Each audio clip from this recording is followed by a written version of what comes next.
Good afternoon. The January 28th meeting of the Henrico County School Board will now come to order. The first item on our agenda, it's an odd one for me to handle because it's remote participation of a board member, and it's me. So I have taken the opportunity to share my need to participate remotely with Dr. Cashwell and members of the board. Can I have a motion to approve my remote participation? So moved. Thank you, Mrs. Shea. Is there a second? Second. Thank you, Mr. Cooper. All in favor say aye. Aye. Any opposed? Motion carries. My participation remotely is approved, and hopefully this is the last time. I wanted to start our meeting with just take a quick moment to recognize Principal Appreciation Week. All of our principals are doing such amazing work, and we are so appreciative of all that they do every day. So to all of our principals out there, happy Principals Week. Up on first is our approval of the agenda. Is there a motion to approve the meeting agenda as we have been able to review it? So moved. Moved by Mrs. Kinsella. Is there a second? Second. Thank you, Mrs. Shea. All in favor say aye. Aye. Any opposed? The motion carries. The agenda is approved. Up first, we will go into our public forum. This is a time when citizens are invited to address the school board on any matter of importance or concern about the school division. Our citizens have signed up in advance, and speakers will be given 2 minutes to address the board.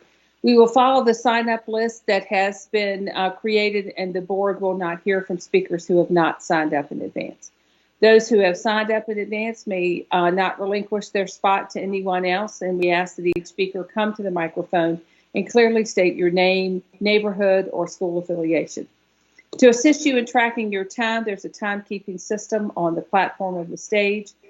Speakers will have a 2-minute time limit. The light will be green as you begin your remarks. The yellow light means you have 1 minute remaining, and we ask that you please stop speaking when the light turns red.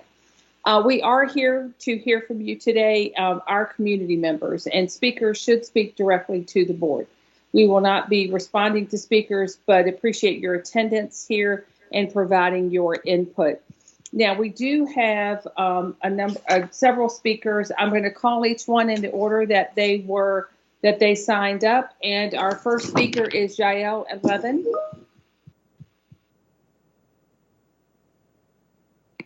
Yael's not there. Okay. Our next speaker was Ms. Candace Lucas.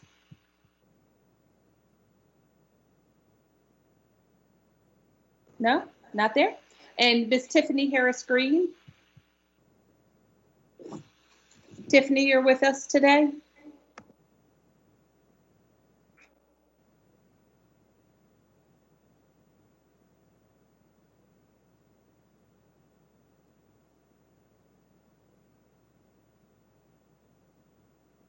Hi, Tiffany. It's good to see you again. You can begin anytime.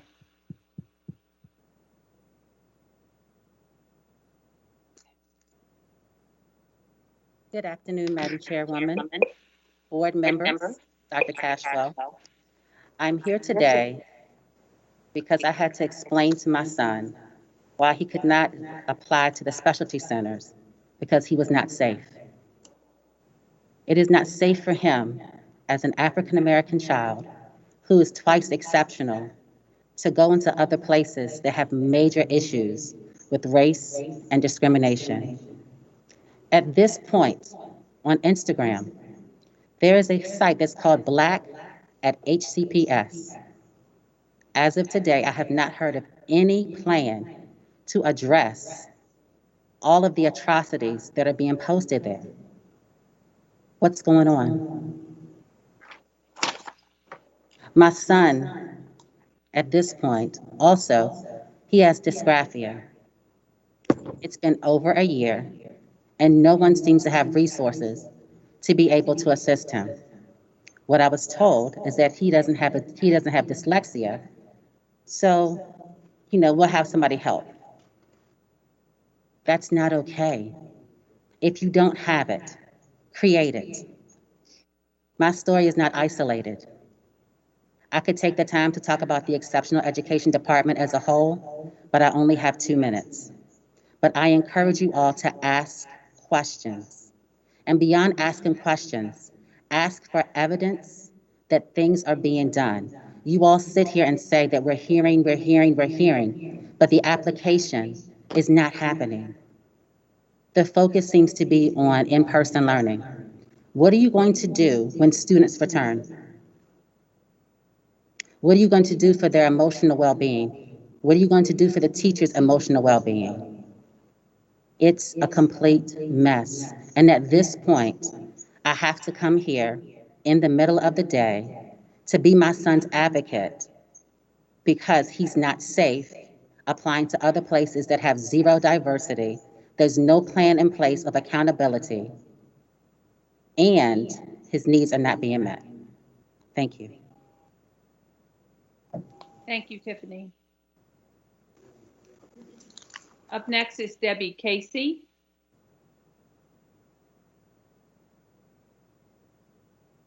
Not there. And then we had Tom Casey signed up. And Rebecca Milner. Rebecca, if you'll just come to the kiosk, you may start whenever you're ready.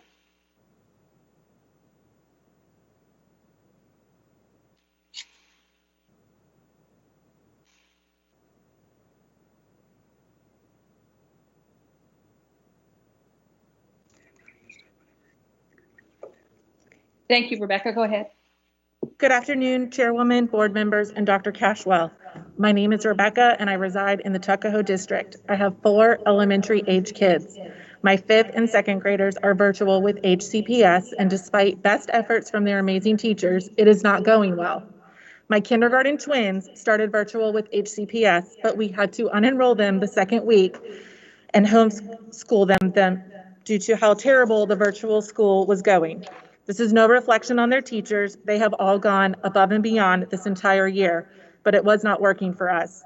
I come here today to plead with each of you to establish a return date to get our kids back in the buildings no later than February 8th. Before we knew the vaccine would be available, Dr. Avula and Andy Jenks made a video clarifying that it was safe to reopen our schools with the established mitigation protocols HCPS has put in place. This is the top mitigation rollout plan in Virginia, yet it is still not being utilized. Returning our students to the classroom should not hinge on our staff getting the vaccine. Governor Northam himself said that while it would be nice to get all staff vaccinated, it isn't necessary for bringing students back in. He is prioritizing reopening and urging localities to move forward with caution and with sound mitigation measures. But we must move forward. I would also like to reiterate the data presented 2 weeks ago by Dr. Teagan, which revealed the following within Henrico County. Chronic absenteeism is high. Multiple failing grades have doubled compared to fall of 2019. Mental health resource utilization has spiked by more than 25% compared to the previous year. The CDC report from just this week indicates that the benefits of in-person education far outweigh the risk. The report reiterated that in-school transmission is almost non-existent and that there have been no cases of transmission from student to teacher thus far. With the rising mental health crisis, the increased mental health ER visits, and per the VDH, the 400% increase in suicides under the age of 19 in Henrico, together with a superb mitigation plan. Am I done? Sorry. Thank you for your time.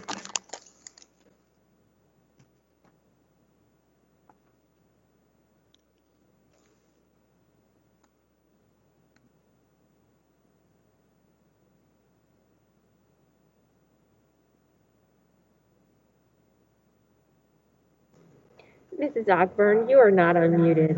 Thank you very much.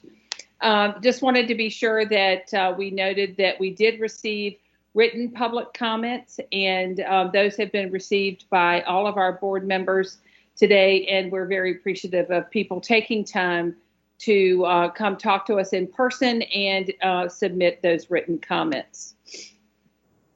And now, board members, it's necessary for the board to move into a closed session for discussion of matters covered under items A1 of section 2.23711 of the Code of Virginia 1950 as amended, pertaining to the assignment, appointment, performance, disciplining, and release of contract for specific school board employees, including the evaluation of the superintendent. Is there a motion to move into closed session for these purposes? So moved. Thank you, Mrs. Kinsella. Is there a second? Second. By Mrs. Shea. All in favor say aye. Aye. Any opposed? The motion carries. I'll do a roll call vote. Mrs. Kinsella? Aye. Mrs. Shea? Aye. Reverend Cooper? Aye. Ms. Atkins? Aye. I vote aye. The ayes have it. We are now in closed session. We will reconvene our meeting after our closed session. Is there a motion to certify that only those items detailed in the agenda for closed session were discussed? So moved. Thank you, Mrs. Shea. Is there a second? Second. Thank you, Ms. Kinsella. All in favor say aye. Aye. Any opposed? Roll call vote. Ms. Atkins? Aye. Reverend Cooper? Aye. Ms. Kinsella? Aye. Ms. Shea? Aye.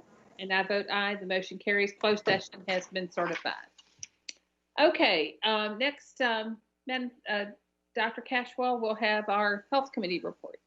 Yes, thank you, Madam Chairwoman, members of the board. Good afternoon. The first item I have for your information and for our discussion today is our Health Committee update. And so this will come in a number of parts. Dr. Tigan will start by providing an update from our Health Committee and an overview of recent discussions related to not just the vaccination efforts, but new VDH guidance.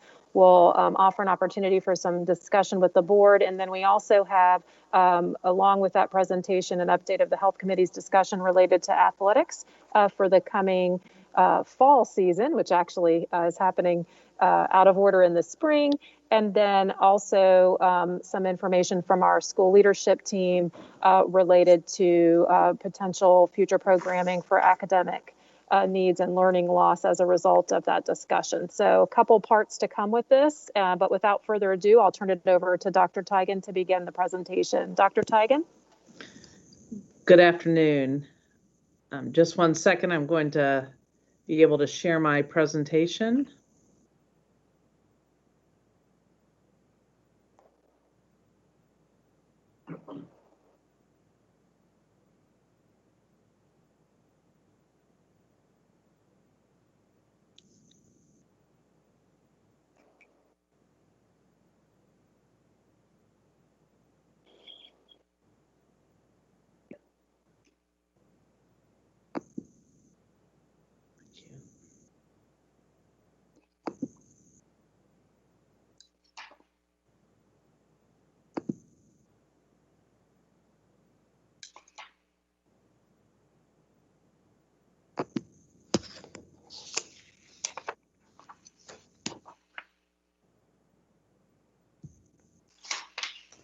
Good afternoon, Madam Chair, members of the board, and Dr. Cashwell. Ms. Robin Gilbert, the Supervisor of School Health Services, and I are here again today to share an update from the HCPS Health Committee. The Health Committee has met weekly for the past 4 weeks, with the superintendent being updated after each meeting. At Monday's meeting, we received an update on the vaccination process and the expected timeline for first doses and second doses to be administered to staff. We also discussed the newly released interim guidance for pre-K through 12 school reopening and how that might inform recommendations moving forward and the timeline for expanding in-person learning. The committee also reviewed the mitigation strategies in place for our planned participation in fall sports. Lastly, a few highlights from the Division of School Leadership work around learning recovery will be shared by Dr. Grant. Our school nurses helped mix and draw up doses, administered the vaccine, and monitored those with allergies over the last 2 weeks. The event, organized under the direction of the Henrico County Manager, Jackson Bernard, was supported by Henrico, Goochland, Hanover, and Richmond City. As I shared 2 weeks ago, it was a regional effort and it has been very well executed. During the first 3 days of the event, which were January 20th through the 22nd, between 47 to 51 of our school nurses staffed the vaccination event each day, and 1,417 doses were administered to HCPS staff. This week, we've had between 55 to 57 of our school nurses daily, and they've administered over 4,700 doses to HCPS staff. Next week, we expect 40 to 48 of our nurses to administer another 1,200 doses to our Henrico staff. While the capacity for the vaccination event allows for 3,000 injections per day, the limiting factor is the availability of the vaccine. Some appointments initially planned for Tuesday through Sunday of this current week were impacted due to changes in the supply chain of the COVID-19 vaccine. Though anyone scheduled for those days have been rescheduled and will receive their vaccine in the coming days. Additionally, we were able to add an additional 900 staff to the schedule yesterday and today based on unexpected increased capacity at the event. By next Friday, February 5th, every staff member who requested to receive the vaccine through HCPS and this regional initiative will have received their first dose. All staff have been offered the opportunity and an informational town hall was held so that their questions could be answered. Multiple attempts were made to reach those who did not respond, giving us either a yes or no preference. We believe we have identified all employees who wish to receive the vaccine through HCPS at this time. Those receiving the vaccine between January 20th and January 28th will be ready to receive their second dose between February 17th and 18th. The individuals receiving the vaccine January 20th through 22nd received the Moderna vaccine, and those being vaccinated Wednesday and Thursday of this week received the Pfizer vaccine. Thus, the majority of staff will hopefully have their second dose by February 18th.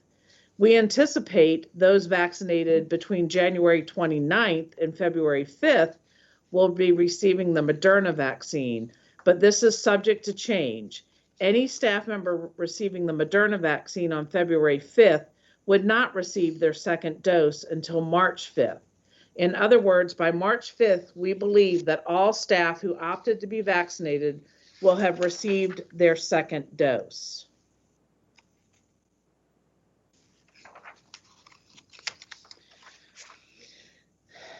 As the levels of community, so let's look at what the new guidance that's been provided, the interim guidance from the VDOE.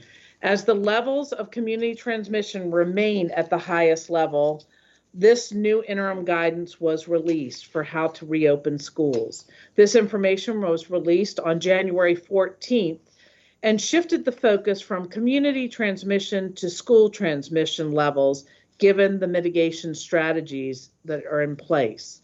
The transmission levels in our schools have been minimal in comparison to the community, and this has been attributed to the effectiveness of our HCPS health plan and the ability of our schools to implement mitigation strategies. The Health Committee did review the number of outbreaks among HCPS staff. Since December, we have noted 4 outbreaks.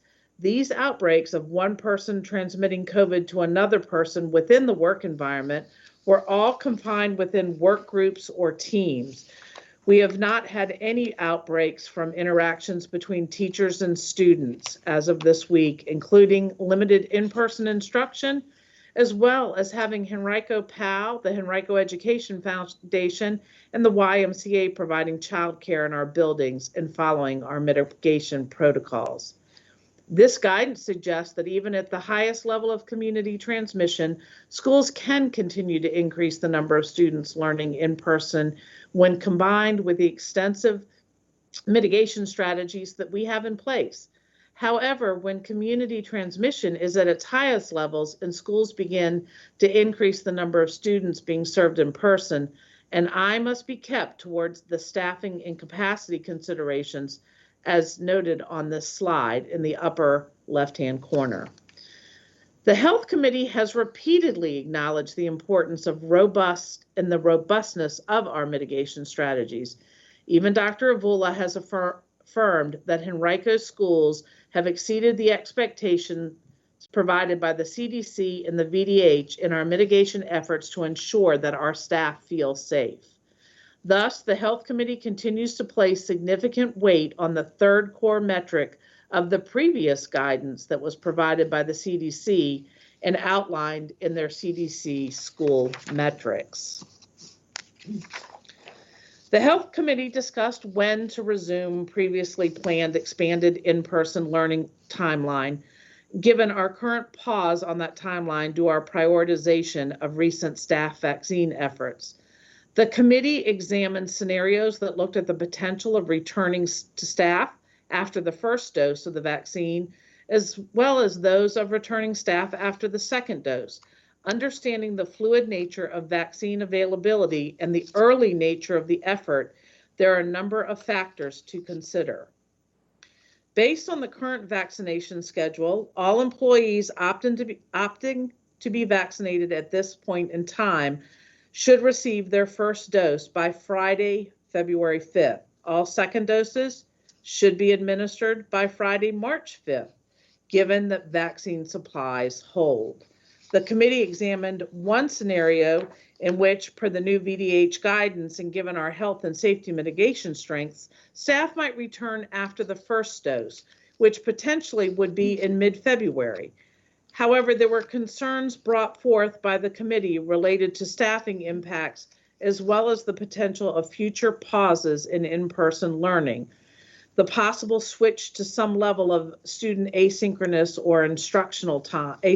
instructional time between that mid-February and early March in order to facilitate the second dose logistics, as well as time for staff to deal with potential side effects that could mean that they might not be able to pass our health screening to be able to report to work in person. In other words, this scenario could create sporadic staff attendance issues throughout the return process.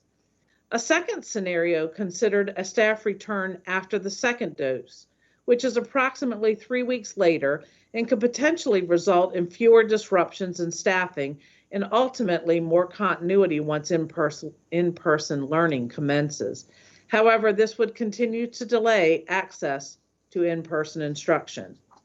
Regardless of the timeline for expanding in-person learning for students, it was recommended by committee members that staff without accommodations should return to their school buildings as soon as February 8th, if they have not already, to begin practicing the mitigation strategies they will need to employ while in our buildings.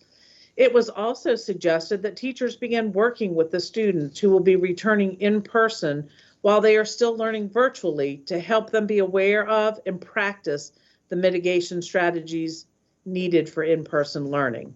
We have seen outstanding examples of schools hosting orientations and using venues to begin to acclimate in-person learners to the new school environment.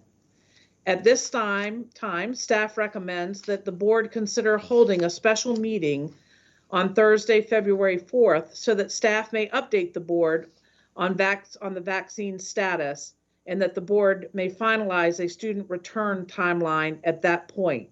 We understand that further delaying the finalization of a return timeline is inconvenient for our staff and our families.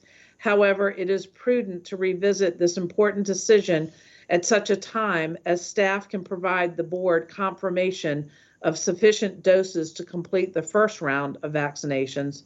Again, that is due to be completed next Friday, February 5th. As a reminder, supply for each week's vaccine arrives on Tuesday of the given week. So next week's effort, which is the last week of the first dose effort, relies on adequate doses being received on February 2nd. And at this point, I'd like to pause and take any questions before we proceed. Board members, any questions so far for Dr. Tigan?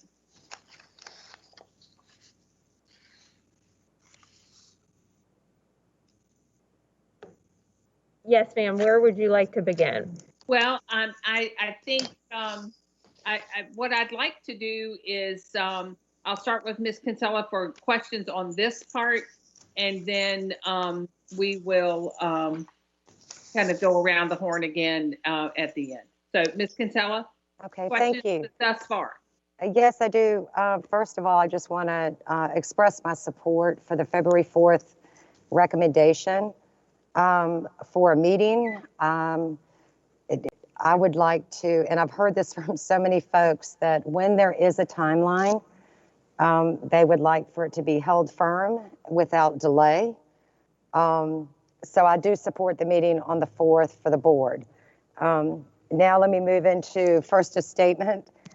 I realize not everyone is going to share my opinion, but I believe Henrico has led the way by continuing to prioritize the health and safety of everyone during this pandemic. Over here in Brooklyn District, I support that 100%, and I really like the recommendation of the committee that our staff receive both doses. It'll be interesting to see as we go forward how others feel. What I'd like, if we could, whether it's Dr. Tigan or Dr. Cashwell, I would like for the community to understand how we got here with some of the confusion and perhaps with some of the communication we had earlier in the month.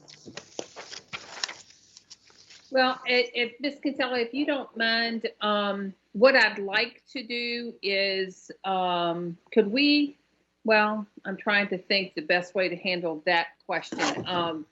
Because what I'd like to do is I'll speak to it first, if you don't mind. I really do feel that our superintendent gave out some very accurate information to the community and the staff, as she has always done, continue to do that. The decision to further delay our opening of schools because the nurses were not in the building. And so, Dr. Tigan, if you would just answer a couple of questions clearly, I think this will answer Mrs. Kinsella's question. The fact that we had a team in place of nurses and other staff to help administer the vaccine, did that make it possible for us to get the vaccine at all and be on this timeline? Absolutely. I believe that our nurses helping out with this initiative and allowing it to be a regional effort provided access to the vaccine, as well as access for our staff to the vaccine as a priority within this 1B group. And we as we've seen in other jurisdictions, it's likely that we would not have had it. I mean, for example, Chesterfield County just had to cancel their distribution. So I think the message is the question is could we have done the vaccine distribution if we hadn't used our nurses? I think it would have been difficult with the number of staff that we bring forward to this event. That we are one of the largest employers in the Henrico area. We have over 10,000 employees. And so that's a considerable number to get through vaccination clinics. And with the organization of Henrico County and the Emergency Operations Center, and then making it a regional event allowed us access to more vaccine. And I do not believe we would be sitting here saying by next Friday, all of our staff would be through the first dose had it not been for the use of our nurses, the collaboration that we have between the county and schools. It has really made it all possible. And we are so appreciative of the priority they have put on making sure we can get our teachers inoculated and back in school. Ms. Kinsella, does that help?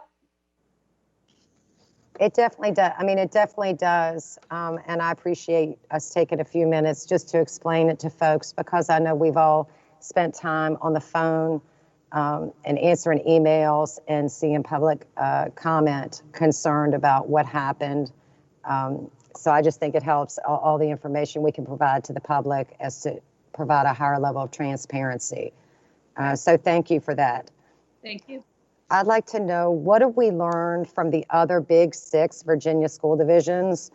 What are they doing in regard to vaccines, virtual consistency versus expanding in-person learning with starts and stops? How have they dealt with barriers to staffing, transportation? What curriculum shortcuts might they have taken? How is Henrico handling this different?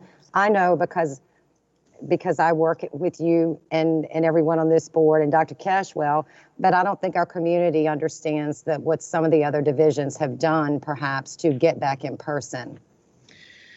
Well, and when you really look at the big 6, when I think of, Fairfax, Loudoun, Chesterfield, Virginia Beach, Prince William, and ourselves, each division has taken a different approach based on their community, their community needs, as well as their metrics at the time. I can share with you some of when I know they're coming back to school at this point, which is also very fluid. I think every school division has had to remain fluid. Fairfax, they're bringing back their kindergartners on February 23rd. And I know it will be several weeks later, March 9th, before they'll bring back their 1st and 2nd graders, and March 16th before they bring back their 3rd through 6th graders. Now, they have their elementary schools are the K through 6. Their secondary schools, I do not know of a timeline of when they're intending to bring them back. Loudoun County they're starting on February 16th to bring the limited in-person students back. We've actually never stopped bringing our limited in-person students back, except for the 2 weeks after the holidays, where we had the pause weeks a week after Thanksgiving and a week after winter break. And in Loudoun, March 3rd is when they're anticipating bringing all of their students back to a hybrid model. Chesterfield is on track, I believe, to bring back limited pre-K through 5 starting next week, and anticipate more information coming from them in the near future as far as what their plans are for secondary. The Prince William, they brought back their kindergartners back in November. About 2 weeks before Thanksgiving, right after Thanksgiving, they brought back their 1st graders. Back in the middle of January, a couple weeks ago, they brought back their 2nd and 3rd graders, and they're not bringing back their 4th through 6th or 9th graders until February 25th and 26th. They're odd even days. And then they're bringing back the rest, their 7th through 8th, 10th through 12th in March. I think you see that everyone's handling it differently. I think the vaccination process has varied within communities.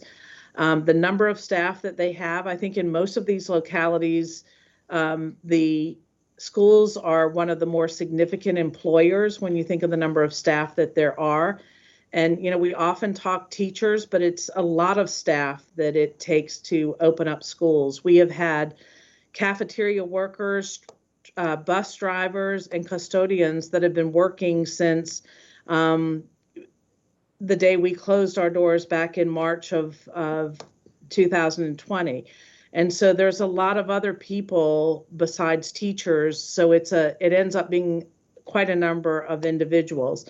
And I know each locality has handled things differently with bus transportation.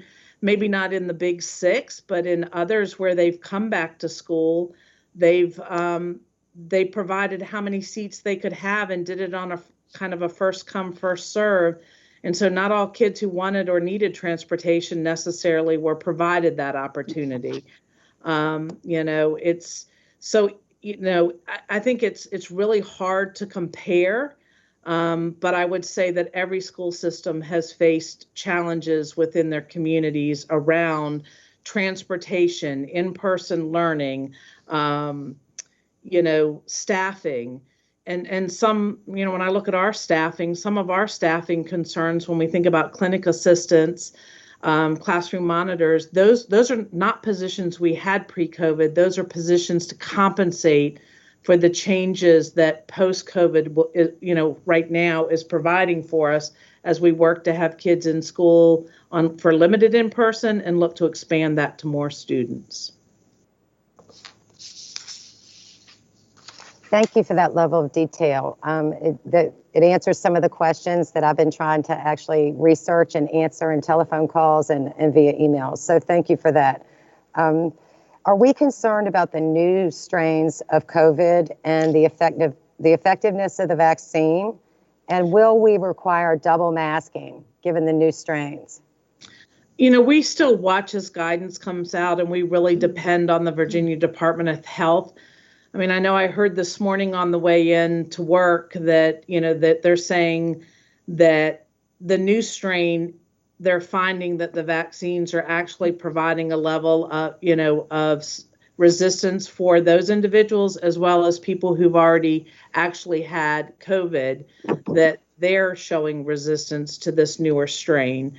And so that's positive news, but again, these are fluid situations. So we'll continue to lean on our health department, and these will be conversations when we meet again on Monday, looking for their guidance as to what we should do. The guidance on the double masking is also, it has been discussed in the public, but it hasn't come to the point of being a recommendation. But, we find the Virginia Department of Health, especially the Henrico Health District, to be such a great partner, and they will help lead us through those decisions as we continue along this path. Okay, and then earlier you alluded to or you referred to the remaining staff challenges.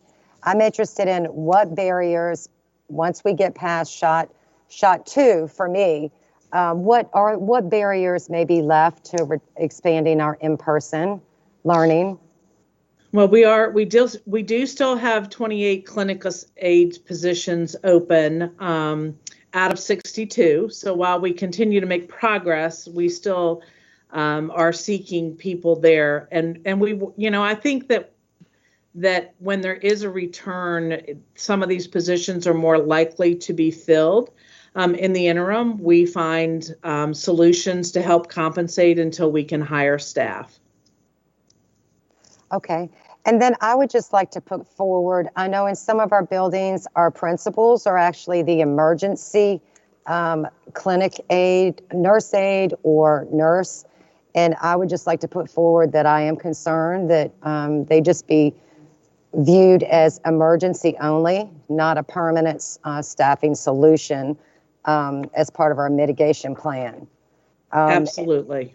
And then I had some questions from constituents about the process used to determine vaccine priority order for our employees. I know internally we know this information, but folks out in the community would like to know the prioritization process.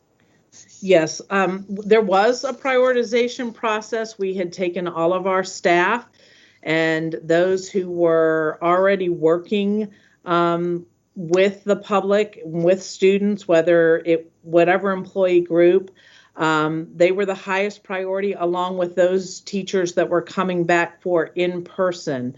I will say, as the registration process unfolded, with the number of people we had inputting, we looked at this first 3-week window as for our priority 1, and we were hoping priority 2 employees. When we started the process, not all of our employees had indicated their desire to have the vaccine. And realistically, we were informed on a Friday, late afternoon, that we would start on Tuesday with immunizations. And that was a holiday weekend. And so if people didn't listen to the messages, I mean, it wasn't that there weren't numerous messages that Mr. Jenks sent out throughout the weekend to keep everyone abreast. Emails went out, but not everyone checked their emails or listens to their messages coming from Henrico County, especially on a holiday weekend. But through this 3-week period, even with the challenges we've had to date, every single one of our employees, whether it was priority group 1, 2, 3, or 4, has been able to be scheduled. And I think, again, that's a testament to the support from Henrico County and the emergency management team. Okay, thank you. That's all I had for this section. All right, thank you, Ms. Kinsella. Reverend Cooper, do you have any comments or questions? Not on this section. Thank you, Ms. Okay, thank you. Ms. Atkins?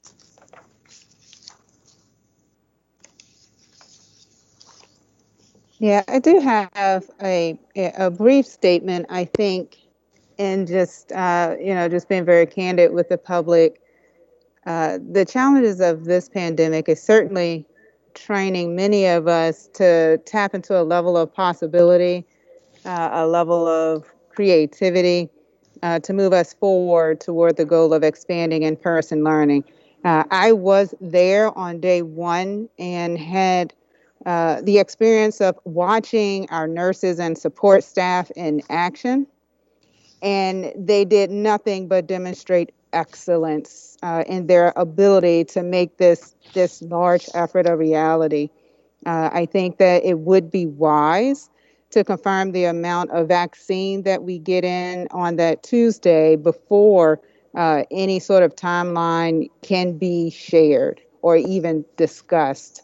We know that there are shortages with the vaccine, and therefore I am in agreement to have a special meeting to discuss next steps once we confirm how much of the vaccine that we receive to ensure that we would even have enough.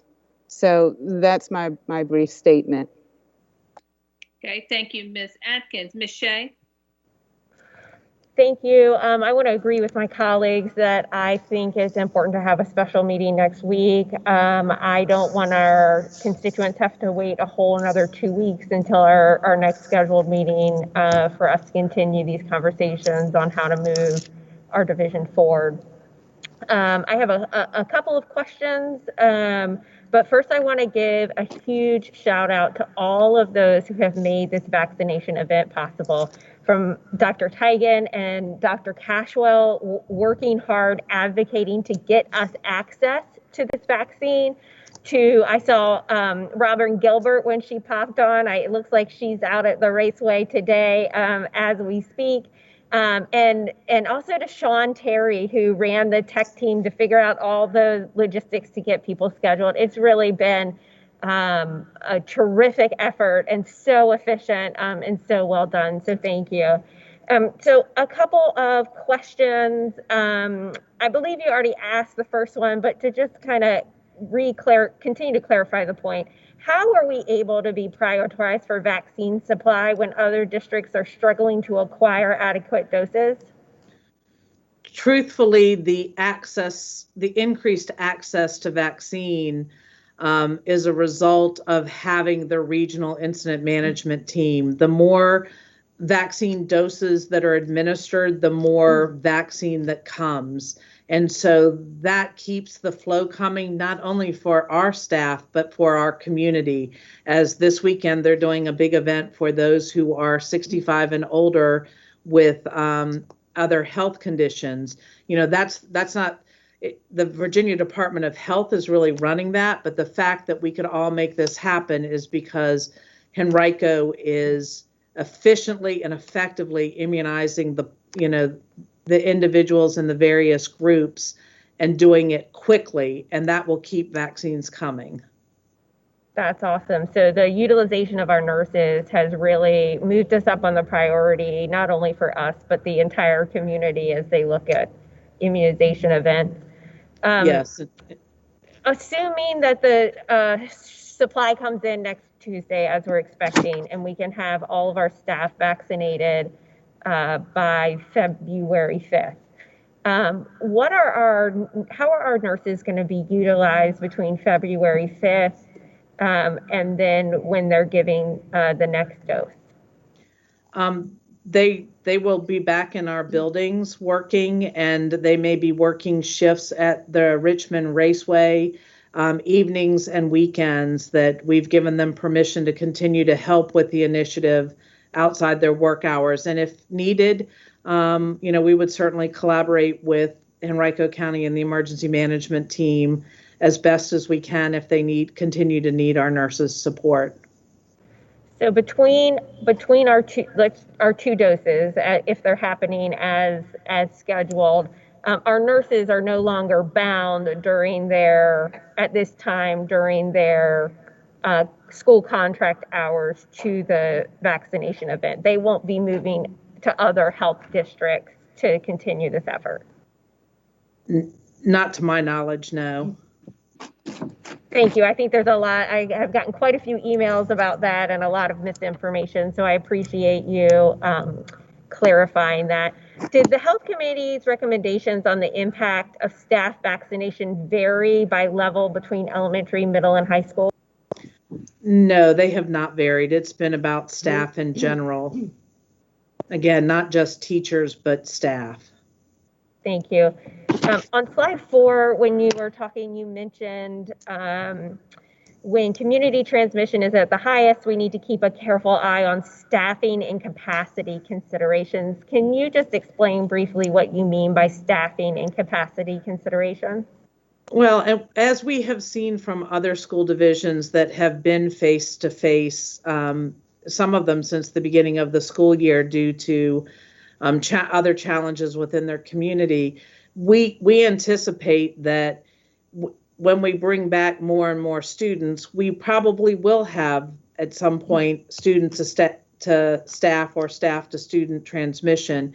And just like we do with the regular influenza season, we monitor attendance levels, the absenteeism of students, the absenteeism of staff, and we work with the Virginia Department of Health to determine whether it's appropriate because of the amount of exposure or active infection that we close down a classroom, we close down a grade level, we close down a school building. But it will be based on a case-by-case situation and what the numbers are within that situation.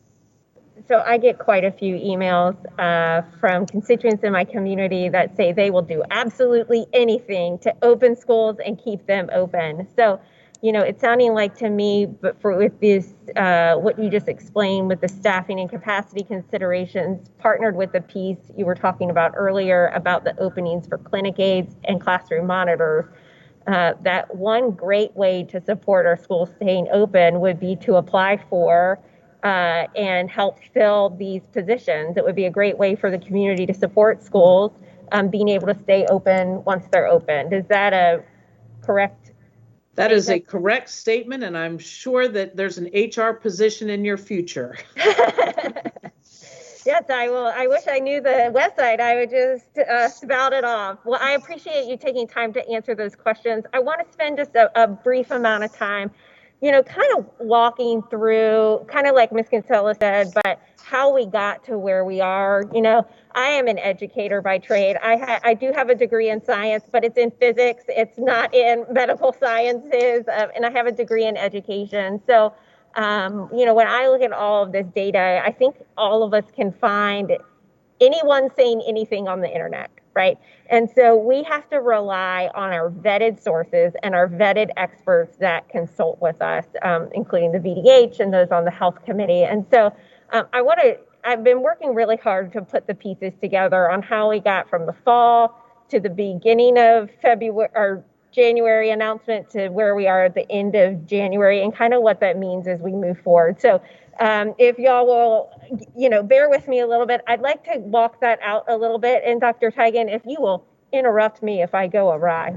Yes, ma'am. Okay, so back in the fall, we were looking at the burden metric. That's the best metric that we were given at the time. It was that composite score that looked at not only community spread, but hospitals and all of that sort of thing. We were told at the time that that was the best metric we had, so we followed that metric, correct? Correct.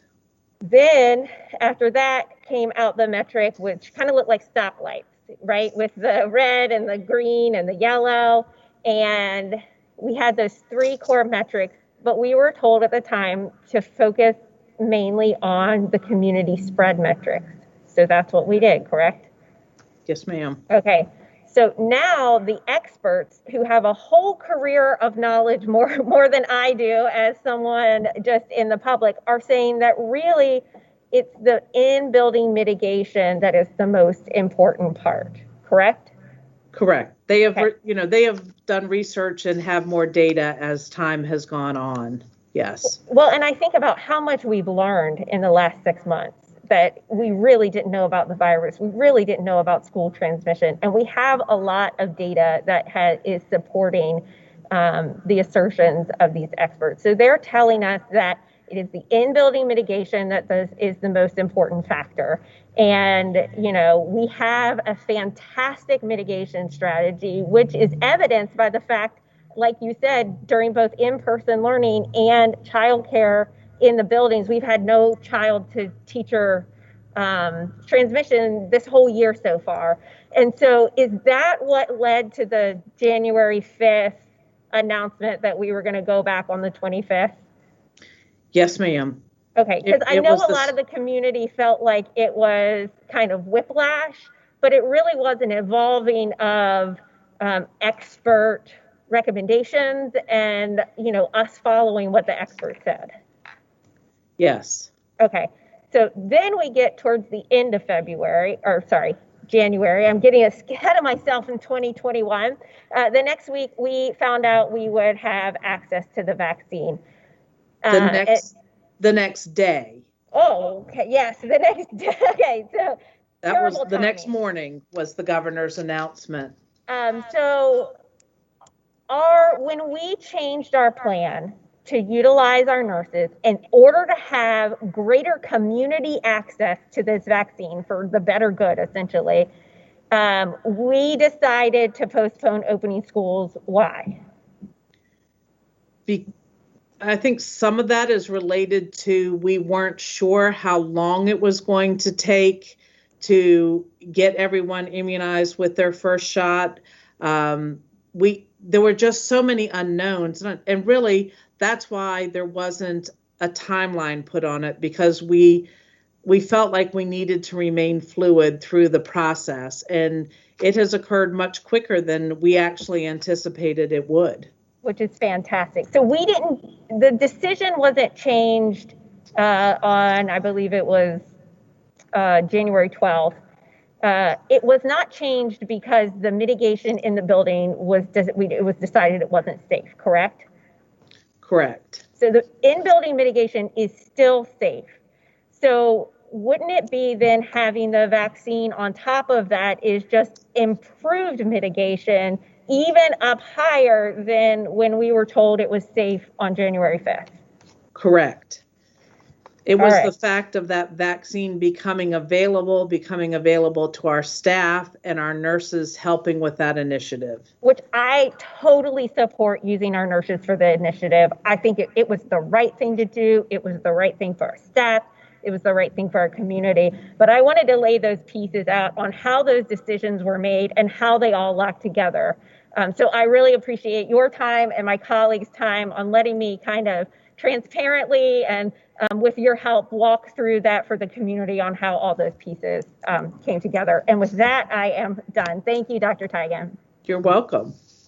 Thank you, Ms. Shea. Before we go on to the second part, I'll take just a moment. I wanted to reiterate some of the things that we've said, but to mainly express some gratitude to our health committee. Ms. Atkins sits on our health committee, so we appreciate her representing the board that way. To Dr. Teigen and Robin Gilbert, obviously tireless work, and to Dr. Cashwell and all the team for the work that you have been doing to keep the information flowing. It's always accurate. It is always as soon as we can possibly get it.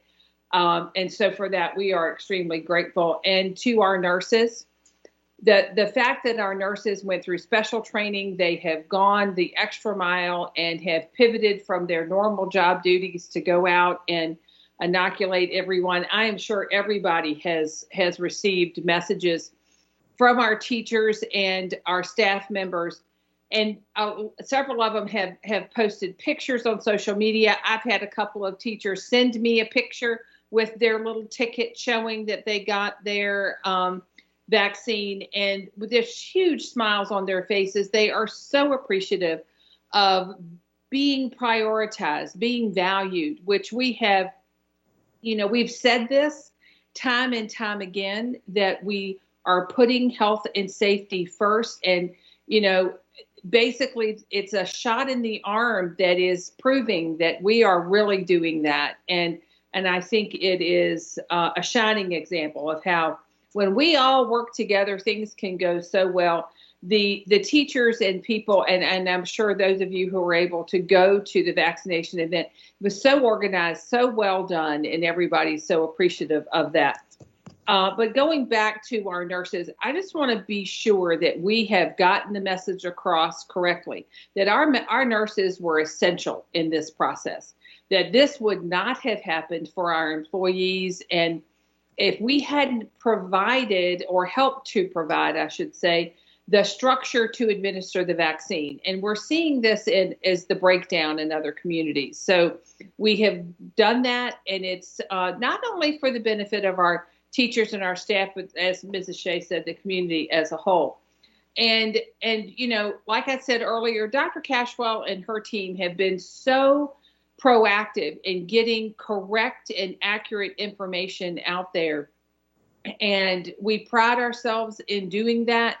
And we as a board are so proud of their efforts and the work that they have done that is truly heroic. I remember getting one email in particular where the team was working over an entire weekend to put this time together. I mean, the fact that there's no time when they're not working is amazing. But I just think it's a testament to that, like Dr. Tigan said, it's community and county cooperation, but it's also our staff stepping up in a way that they have never done before. And so anybody who has, in my opinion, and I think in the opinion of our board, who has expressed any concerns whatsoever for the accuracy of what we're putting out there, we are putting out there everything that we can as soon as we get it. And change is hard. And that is the thing that we have as a community, I think, really struggled with, because like Dr. Tigan said, we had a plan one day and the next day we found out about the vaccinations. We are having to turn on a dime and make changes. And it may come across as, and some people may interpret change as something that we're not being forthright or we're not being accurate, but it couldn't be further from the truth. We're doing it in as a timely fashion as we can with the most accurate and up-to-date information that we have. And I think that's been our standard. That is something that we have high expectations for our superintendent on down. So, but I truly believe that a big thank you to the team for getting this all done. So we're going to let Dr. Tigan continue with her presentation. And then we'll go around again and see if anybody has any follow-up. So we're going to do athletics next, Dr. Tigan. Yes, ma'am. The Health Committee they continue to support their earlier recommendation to participate in VHSL's the fall athletic schedule, with participation contingent on strict adherence to the mitigation strategies outlined in each sports transition plan developed by John Carroll, the educational specialist for student activities, in collaboration with the directors of student activities as well as the directors of school leadership. This includes the wearing of masks except when on the court or field during competition. Should there be any cases involving the coaches or the athletes, we would follow our normal contact tracing protocols. This could impact, as we know, just like we talked about classrooms, we know that it could impact team participation and result in full teams being quarantined. Just wanted to make sure everyone knew that everyone understood the consequences of allowing our students to play mostly outdoor sports.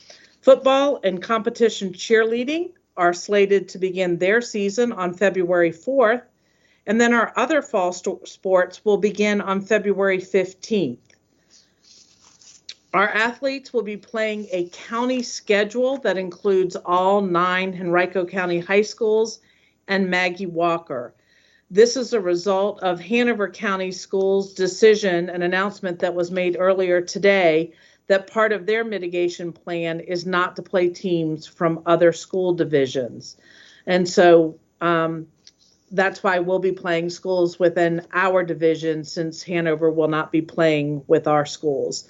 And we respect that decision that they've made for their school division. As middle school athletics are paused for this year, or I mean, not for this year, but for the fall season, 8th graders, as we've stated before, would have the option to try out for the high school JV teams at their zone high schools. And I'll pause and see if there's any questions about athletics. I do have John Carroll, our educational specialist for school activities, is with us, and he'll be able to answer any questions that you all may have. Welcome, John. Thank you, Dr. Tigan. Thank you, John, for being with us. Okay, we'll start with Ms. Kinsella again. Any questions about the athletics? Yes, I just have a few. We disclosed previously, and I know this to be the case, but can we go back over why middle school sports, why the decision was made previously not to hold fall sports for middle school? I believe there are staffing considerations and things like that to address. Yes, ma'am. There are a number of issues with holding middle school sports. First of all, we talked about logistics. There were concerns from the schools about students being able to get back up for practice, because obviously that's a little bit different than high schools when they can't drive. Some schools had some serious concerns. As far as athletic staffing at the high school level, there are more people that are involved in the athletic department to help with the mitigation practices and to make sure things are being done appropriately. I would say one of the bigger concerns that we have as well is facilities. As you know, our middle school schedule, we don't schedule in February and March. And the reason we don't do that is because we don't have lights on our tennis courts or on our football fields. So for outdoor athletics, which are mainly fall sports daylight savings time would have a huge impact on getting through even a practice, but certainly through a contest. As you know, we're fortunate enough to have turf fields at the high school level, but at the middle school level, it would be grass. With the weather that we have, the snow and the rain, that brings up some safety issues, the amount of time that you can practice. And a middle school rule is we don't play during holidays. So while the high schools may be going through spring break, the middle school would be condensed even more because there would be no practices or games during spring break. So there are a number of factors that went into the decision for fall. It's just a different time period, considering that, we typically don't play outside sports during that time, and the challenges that would come up with students not being in school potentially 5 days a week, with the fact that our facilities don't have the lighting, and with the fact that our staffing to be able to meet the mitigation practices and all might be at a little bit of a disadvantage when we first start, because just the number of people that can help out in the athletic department. Thank you so much for providing clarity. I just know that there are some folks listening today that you just answered a lot of questions for them, and hopefully some others as well. I know I asked this at the last meeting, and I'll ask it again.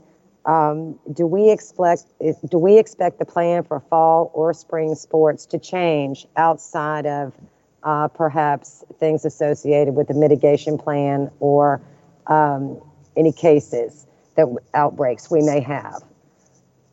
We expect to play the sports, right? We expect to play VHSL.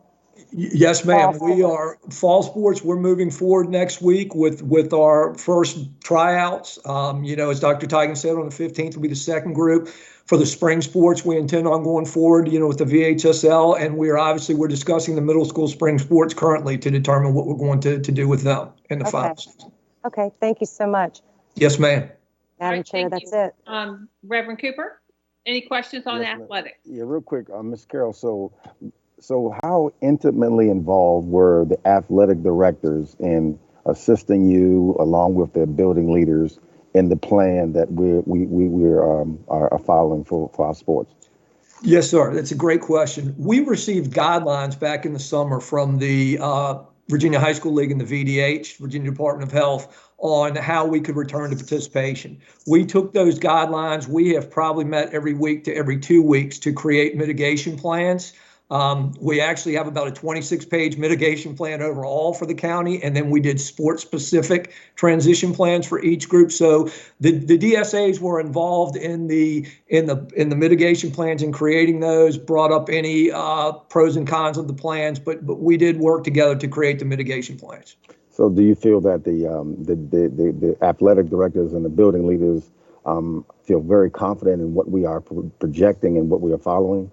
Yes, sir. I think for the factors, it's an old saying in sports, you control the factors you can control, and we will control what we have to. I think we have a great plan in place, and we will certainly do everything we can within the school environment to make it as safe as possible. And we have had not only coaches meetings, but we will have parent meetings to explain to the parents the changes in what athletics will look like this year. And, the administrative all have copies of the plan. So I feel confident we will be able to do this, in a very safe manner.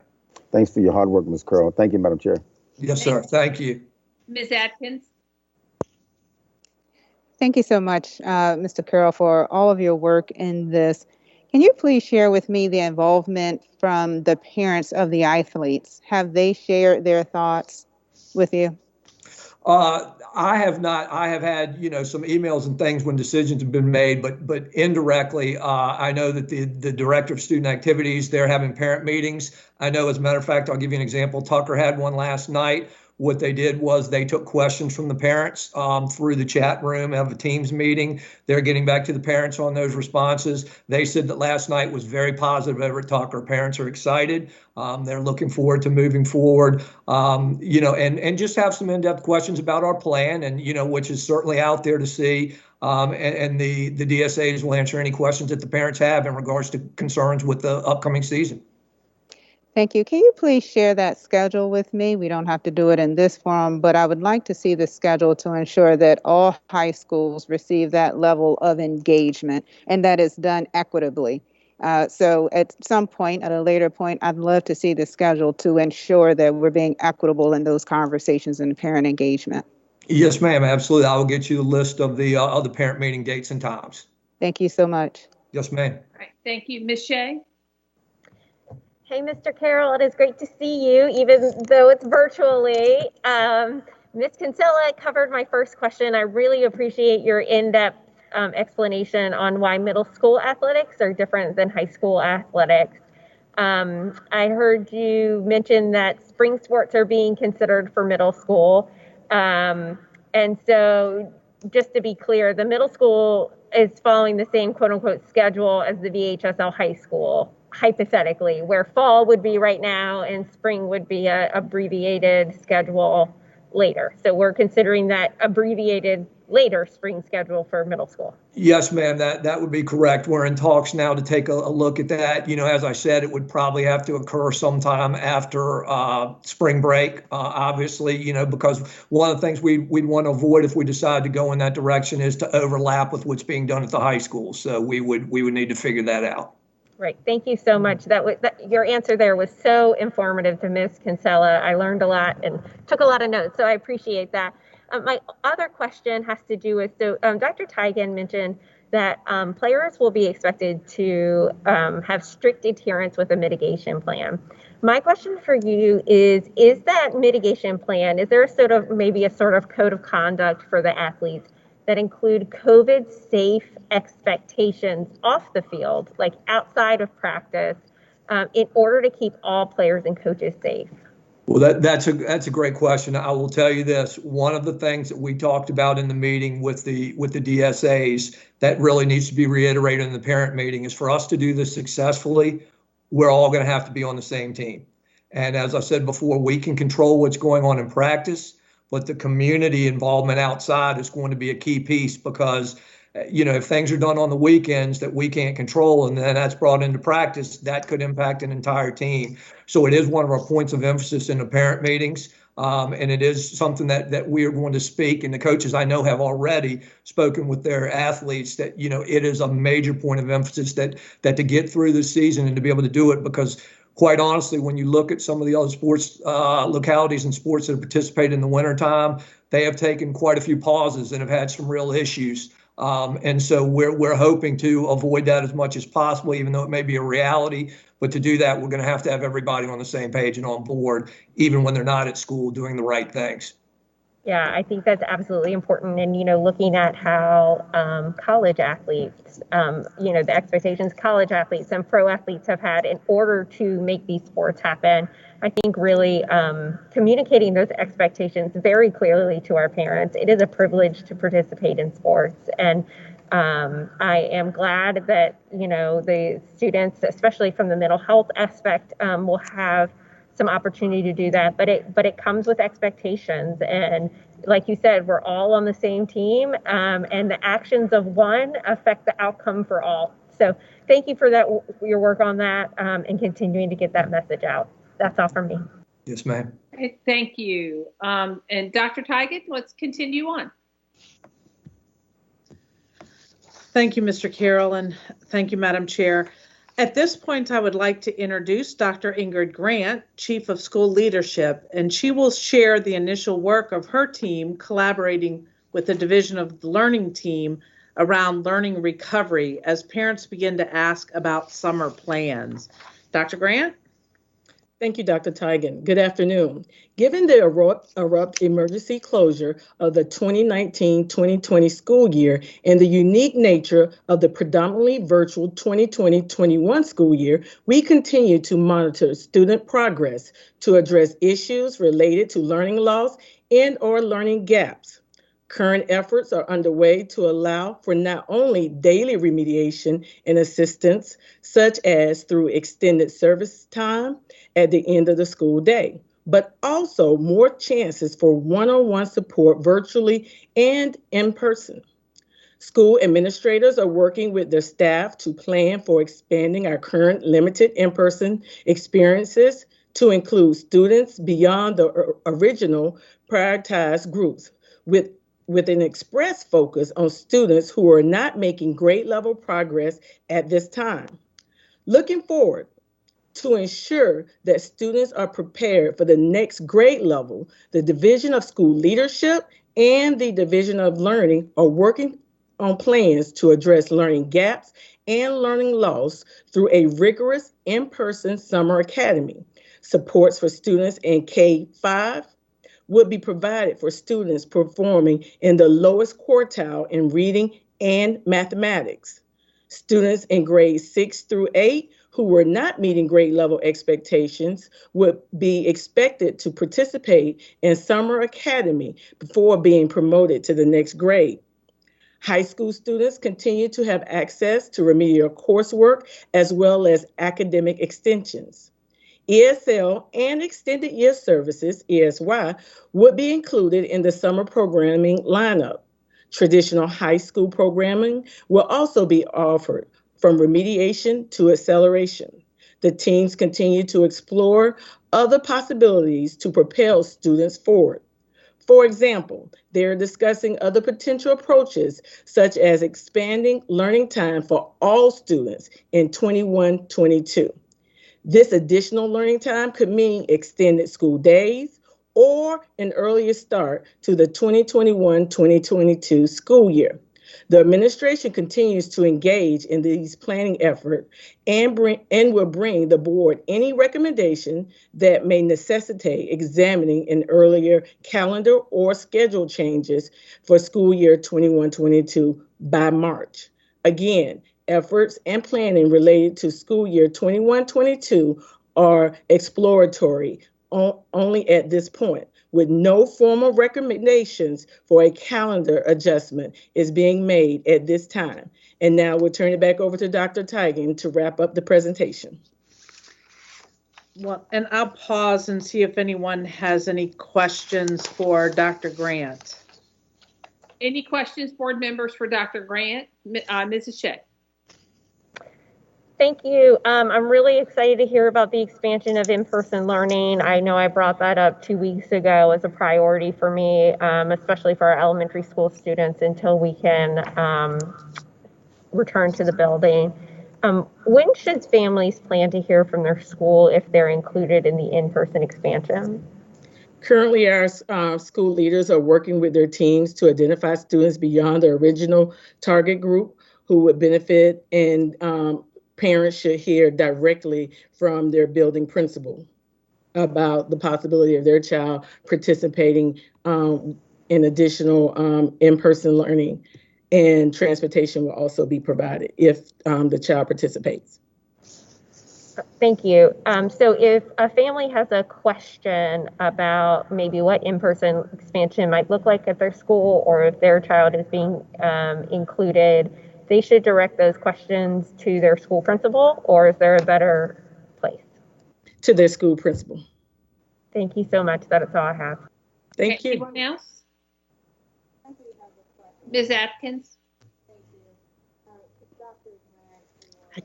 Ms. Atkins, we can't hear you. Unmute. Thank you.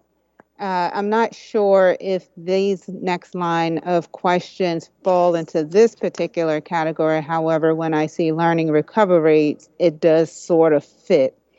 But my questions really are around missing assignments. Do we have any trend data on students that are failing due to missing work? We do have our DNF report. I believe we submitted that in our quarterly update on where our students stood at the end of the first semester. Thank you for that. I'll be sure. If you can send that to me, I may already have it, but if you can send it to me, because I'm curious how that impacts recovery. I know in a previous board meeting, we had a discussion around assignment extension and coming up with a formalized way to make sure that students that request an extension in one class isn't different from requesting it in another class. And it can be pretty complicated because it's based upon the topic, it's based upon some of the teacher's expectation. Is there any updates on trying to formalize a way that students can request assignment extensions? We do have a guidance document for our principal leaders. I can forward that to you and see if that meets what you're talking about. That would be appreciated. I am still getting text messages and calls from students and asking what the process itself is. And so I'd love to be able to, in very simple terms, first of all, it would be to speak with your teacher about it.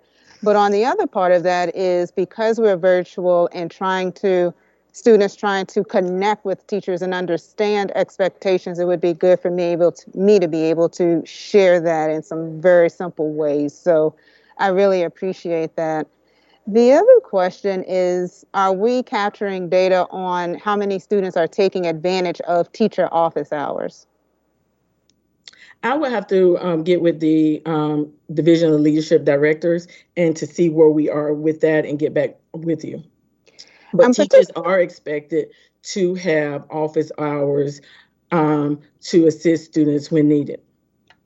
Yeah, I have heard, many have shared, that it is a struggle on both ends to cut the cameras on, to develop a connection, a relationship with students, and that's on both sides. And so I'll share some feedback that you may find helpful as teachers try to connect with students and students trying to connect with teachers. Two, the first one is perhaps reimagining office hours so that it's an opportunity, particularly on the secondary level. It's also an opportunity for students just to get to know their teachers. Perhaps they can use, of course, some of that time for remediation or to catch up, but also offer the opportunity for students to give feedback. What was shared was oftentimes a student will go to remediation or to go to get help, and the teacher is providing that service to the student. But it would be lovely for students to be able to offer to the teacher feedback as well, particularly in the virtual setting. I think that's something to definitely be explored. And I will discuss with our directors and how we can better support our schools in that. And so I'll give you the title of one that someone just texted me. You know, maybe instead of calling it office hours, it could be titled Peer Feedback Workshops.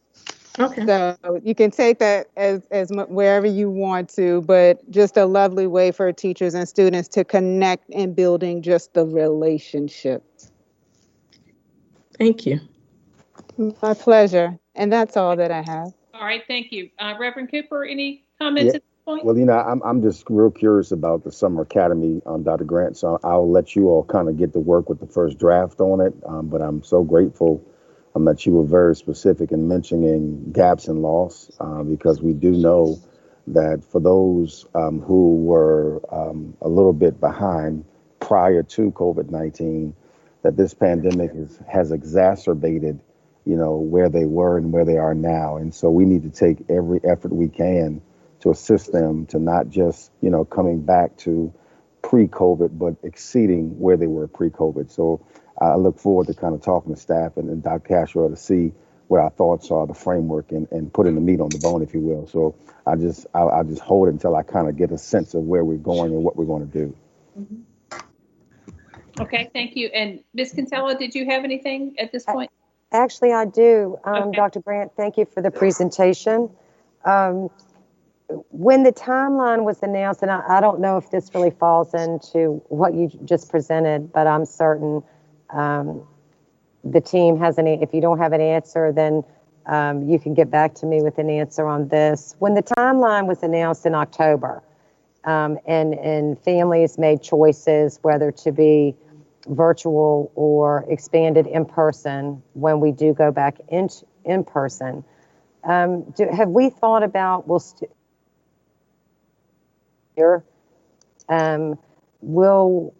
students still experience teacher changes this far into the academic year?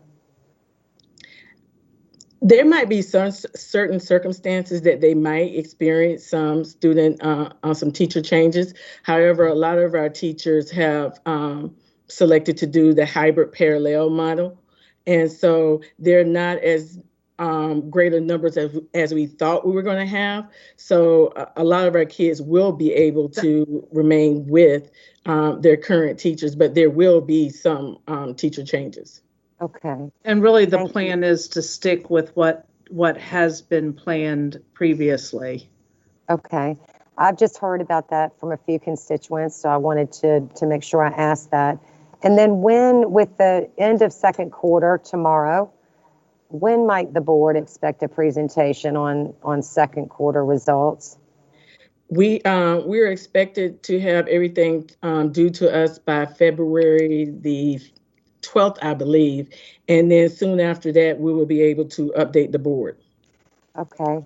And then in listening to your explanation, I know throughout this process, we've been concerned about those for whom virtual learning is especially difficult.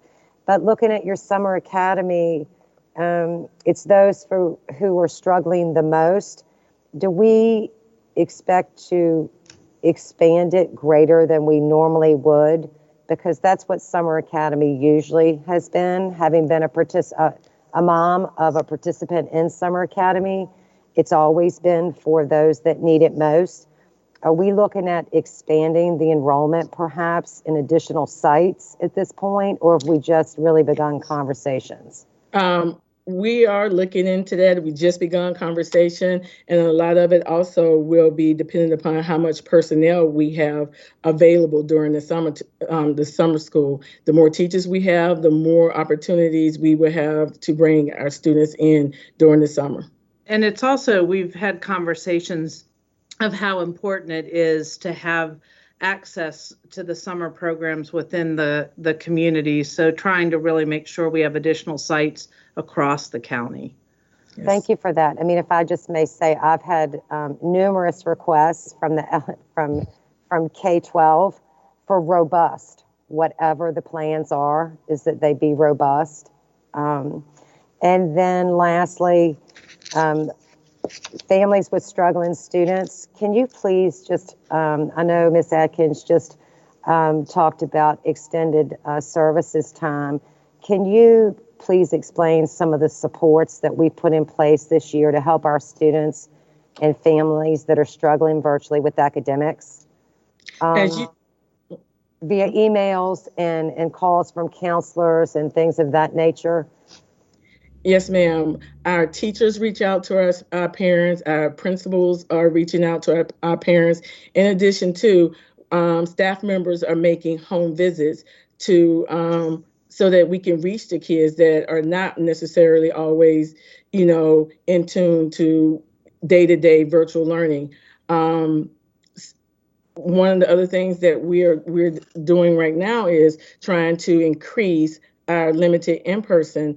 And before, like elementary, for example, we were doing a lot of it from 1 to 3:30. Now our schools have the opportunity to bring in kids even earlier, like 8 in the morning, and work with their teachers during the regular school day. In addition to students that are not meeting expectations on the secondary level that might have Fs, they're getting opportunities also to come in and work with their teachers, where we concentrated in the beginning with limited in-person with specific groups. Now we're opening it up to all students that might need that additional assistance. And Dr. Grant, I think you could easily say that with our administrators and our teachers, it's kind of been a grace with grades type philosophy where teachers are allowing students to do retakes, providing extensions, really trying to understand some of the challenges that our students have at this time and working to help them find success throughout the process. Yes, ma'am. Great, thank you so much. And then lastly, have we heard anything yet about any SOL waivers for this school year? From the state level, but not the federal level. Okay.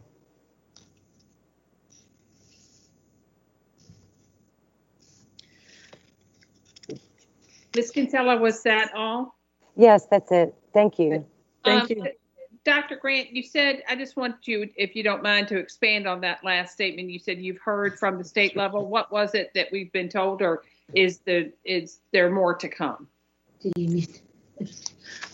There's more to come with that. Yeah, that's what I figured. Okay, and Dr. Teigen, if you want to continue, and then I think we're approaching the last part. Yes, ma'am. I'm sorry that I seem to have lost my cursor and the ability to change the slide, but the next slide was strictly our HCPS health committee meeting schedule. We will be meeting every week on Monday throughout the month of February. So that'll be February 1st, which is Monday, February 8th, February 15th, and February 22nd. And we look forward to bringing you a vaccine update on February 4th after we get information from the Virginia Department of Health on Tuesday.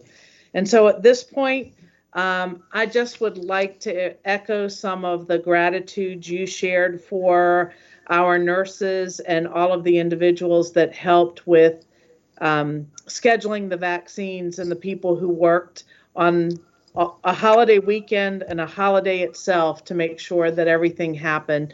It has been a true pleasure to work with such great and dedicated people. So with that, that's the end for today for the Health Committee, and I will be looking forward to bringing back another report next week if we meet. Thank you, Dr. Teigen. Before we let Dr. Teigen go, board members, are there any other questions or items for discussion that you've thought of while others were talking or anything? Can I ask one follow-up question? Absolutely. Reverend Cooper? Dr. Teigen, will there be a cost associated with the Summer Academy? I don't. There are always some costs for some of the high school courses that are extensions. Like some of our students opt to take some college level courses that they get credit for high school as well as college. But for remedial coursework, there has not been a charge. We did not charge last summer, and I expect that we would use some of our CARES dollars to help provide that same service this year. Thank you, ma'am. Thank you. Any other questions for Dr. Teigen? I have one briefly, and this might be for Dr. Tigan or the broader board. So we're planning to move forward with the special meeting next week. That is exactly what our next topic needs to be. Right. So if we move forward with that special meeting next week, do we expect to leave that meeting with a date of return? Dr. Tigan, would that be your expectation? Yes, I believe that would be the expectation of the leadership team. Yes, ma'am. Okay. Dr. Cashwell, would that be your thought as well? Yes, certainly staff's recommendation is at this time is that we do meet holding a special board meeting next Thursday as suggested. And it sounds like there's consensus from this board to move that direction in order to do two things. One, provide this board confirmation of the delivery of that the doses to cover that last week. As we've anticipated, we would be finishing that first round of vaccines on February 5th. So we will know when this board meets again next week, be able to provide you that update, as well as establish a timeline. And I think legal is right there. They can verify. I don't think we need to vote in order to call a special meeting. We just need to do it. So as we seems to have reached a consensus, therefore I'll call a special meeting of the board next Thursday, February 4th, and we'll set the time. Everybody just nod your heads, 1 o'clock. Okay, works for everybody. But we will plan on the agenda for that meeting, hearing from our health committee, again, the latest information that we have, and we will hope to develop a timeline for going forward. And we will be sharing that announcement. We'll get our clerks to give notice of that meeting, and we'll share an agenda as we always do for our Thursday meetings. We will share it by tomorrow afternoon so it can go live, and this process would follow. Any questions about our special meeting or discussion about that? Sorry. One more point of quick clarity for Dr. Tigan. Can you just clarify the two timelines that will be discussed next week? Yes, ma'am. And I'll refer back just so that I don't make any errors. I just want to pull it out for our audience listening so they know kind of exactly what's being considered. Right. The one scenario would be staff would return after their first dose, which potentially would be mid-February. And then the second scenario would be for staff to return after their second dose. But there are mitigating situations with each one of those that, I'm sure that you'll consider in that decision. It sounds simple, but it's not as simple as it sounds. Absolutely. Thank you for providing that clarity. Right. Yes, ma'am. And I think we can all agree that nothing about this has been as simple as it seems on the surface from day one.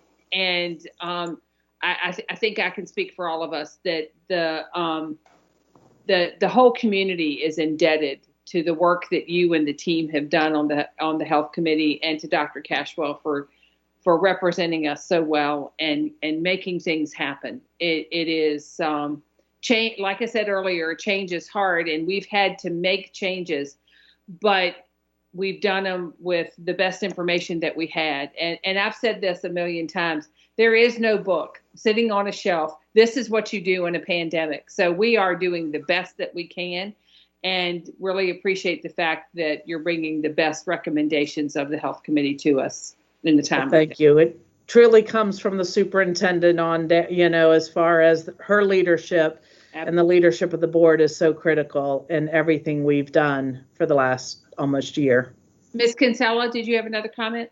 Yes, actually, I have a question of Dr. Tigan. I'm already getting messages asking, I know we mentioned in the presentation, will teachers be mandated to be in the building on February 8th? And of course, it would be, if you have an accommodation, of course not. However, hearing from some folks wondering if they're going to be mandated back in the buildings on February 8th to start getting used to the mitigation strategies. That was the recommendation from the health committee. Yes, ma'am. And so that will, will the board be discussing this further next week at the special meeting, or that is what's going to happen? I think maybe Dr. Cashwell needs to address. Well, as I say, staff will still have, I know that we still work with flexibility and encourage our teachers if they have some situation that is pertinent to them, and that they go and they talk to their administrative team, their principal. It's really critical that those conversations occur. It's hard to make blanket statements when you don't know the situations of every staff member. Okay, thank you. And Thank Dr. you. Cashwell, did you have a comment on that as well? I'm sure. I think, yeah, Dr. Teigen is headed where I was with my comment, which is simply that, I think the Health Committee's recommendation is certainly powerful in that we are preparing for staff to be in our buildings and follow our mitigation plans. Of course, that's assuming staff who don't have accommodations to work virtually. And so it is important that staff have an opportunity to be in our buildings, see the new procedures and guidelines that are in place, and begin to understand those. And a large number of our staff have already had the opportunity to do that, and some are even teaching virtually from our building. So I think their point is well taken in that we want to, as we're working to move towards that in-person timeline, create every opportunity for our staff to be able to do that. To do mitigation well means becoming familiar with it and having an opportunity to practice it. And so that recommendation is well taken. We provided, even with the delay of the last timeline, a similar message, which was, we're ready for our staff to return. We certainly understand that we have staff with any number of considerations, childcare needs, et cetera. And as we change those timelines for our in-person return, that may affect their own children, and there may be other mitigating factors. So certainly encourage our teachers to work with their administrators on the flexibility they need, but also strongly encourage our teachers to be able to become familiar with the mitigation plans in their building. And this is other staff, I should say, not just teachers, regarding in-person learning, so that everyone's familiar when the time comes. Okay, thank you. Any other comments, board members? Okay, thank you, Dr. Teigen. And you're welcome. Appreciate it. All right, Dr. Cashwell. All right. Again, thank you, Dr. Teigen, Health Committee, our other presenters, John Carroll, and also Dr. Grant. The next item I have for the board, Madam Chair and members of the board, is related to our strategic plan and some proposed updates. You'll recall that while our strategic plan has previously been approved by the board, there has been work done to make some revisions to that plan and streamline. And again, would thank Mrs. Kinsella and Mrs. Shea for their work on our strategic planning committees as they've been underway. And so Dr. Hinton has provided for us up to now a number of updates. We've also asked to hear from the public regarding our strategic plan, and now have some proposed updates, which I know you've seen before now, but I will be seeking your approval of those at this point, and would offer an opportunity for Dr. Hinton to provide a brief summary of those before I ask for your approval. Dr. Hinton.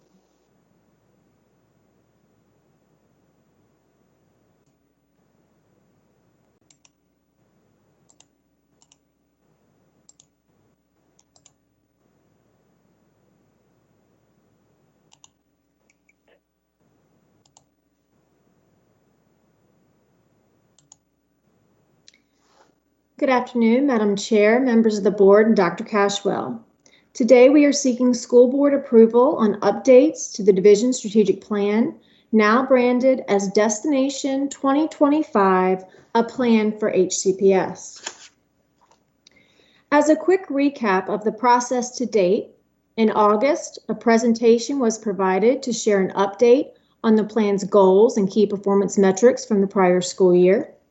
In October, the Strategic Plan Steering Committee convened to propose updates to the plan based on the progress made to date. In December, a presentation on the proposed revisions was provided, and throughout December and January, we've collected community input on the proposed revisions to include a public hearing that was held on January 14th. Based on the feedback received, we are proposing a few edits to the draft plan. Several community members indicated a need for more explicit action related to addressing staff and safety wellness, Therefore, an implementation driver has been added to Goal 3 to address this feedback. Several modifications of the language in the plan were suggested. For example, replacing parent with family to acknowledge that all families may have different compositions. Input received also suggested changing college and career readiness to college or career readiness to acknowledge multiple pathways for students. The suggestion was also made to reorder the implementation drivers by target completion date and to reevaluate the targets to ensure they are feasible. We've incorporated that input into the plan revisions. Lastly, consideration of the implementation drivers in relationship to COVID-19 schooling impacts was suggested. As the implementation drivers in the plan are implemented, these factors, as well as any other current data or circumstances, will be part of that planning. For example, the first driver in the plan is to transform the curriculum for pre-K through grade 12 to ensure alignment to the irregular learner profile and deeper learning model using the lens of the culturally responsive education model. Teams working on this driver will be considering the student data from this year as well as teacher input as they are building that curriculum. And at this time, I'm happy to answer any questions that you have. All right, board members, I thought we would have a little bit of discussion before we have to vote on this. And again, I'll echo what Dr. Cashwell said and show my appreciation for Ms. Kinsella and Ms. Shea for serving on this. So we'll start with them. Ms. Shea, we'll let you go first this time. Any comments? Thanks. I don't have any. Okay, Ms. Kinsella? I don't have any other, I don't think that we've already expressed before, except for I was pleased that one of the big things that we did during the fall was that we looked at the entire strategic plan, everything that we do with an equity lens, which is actually the way it should be done. And I'm just so proud of the work that was done. That's it. Reverend Cooper and Ms. Atkins, any comments? I don't, Madam Chair. Thank you. Ms. Atkins? I do have one comment in the plan, and let me start with just being grateful and thankful for the edits and for all the work and everyone that has worked on this. In the recruit, retain, and reward educator section under equity, focus, diversity, and inclusivity, one of the key drivers is Hcps surveys. And I don't know if this needs to be addressed, particularly in this forum, but I am curious as to the type of surveys that would be used. So I don't know if we'll be using sort of a retrospective survey to gather data on past experiences and beliefs, or random opinion surveys. Is this piece of the key drivers established already? If so, I'd love to learn more about that. Sure. So I can tell you a little bit about some of the data sources that we could use as part of that. We do have the Virginia Department of Education Working Conditions Survey, and that is a survey that's going out to all of our teachers this year to gather feedback at the state level, but we're also going to have that information for the division. And also for the last several years, we have been implementing our Hcps surveys. Typically that's done in March, and we're going to do that again this year. And several of those questions ask about school climate and culture and professional development and needs of our staff in order to meet their needs. And so I'm familiar with that particular survey. Will there be discussion on looking at cultural responsiveness within that particular survey? Yes, ma'am. Those are some of the questions we ask. Right, but with those particular questions, I know that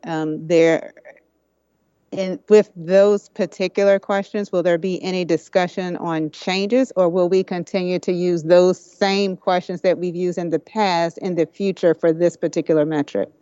At this point, we're using the same questions that we've used in past years. We do make some minor tweaks as necessary, but it really helps us monitor our progress as we're implementing action steps related to that. So we try to use the same questions for consistency to measure our progress.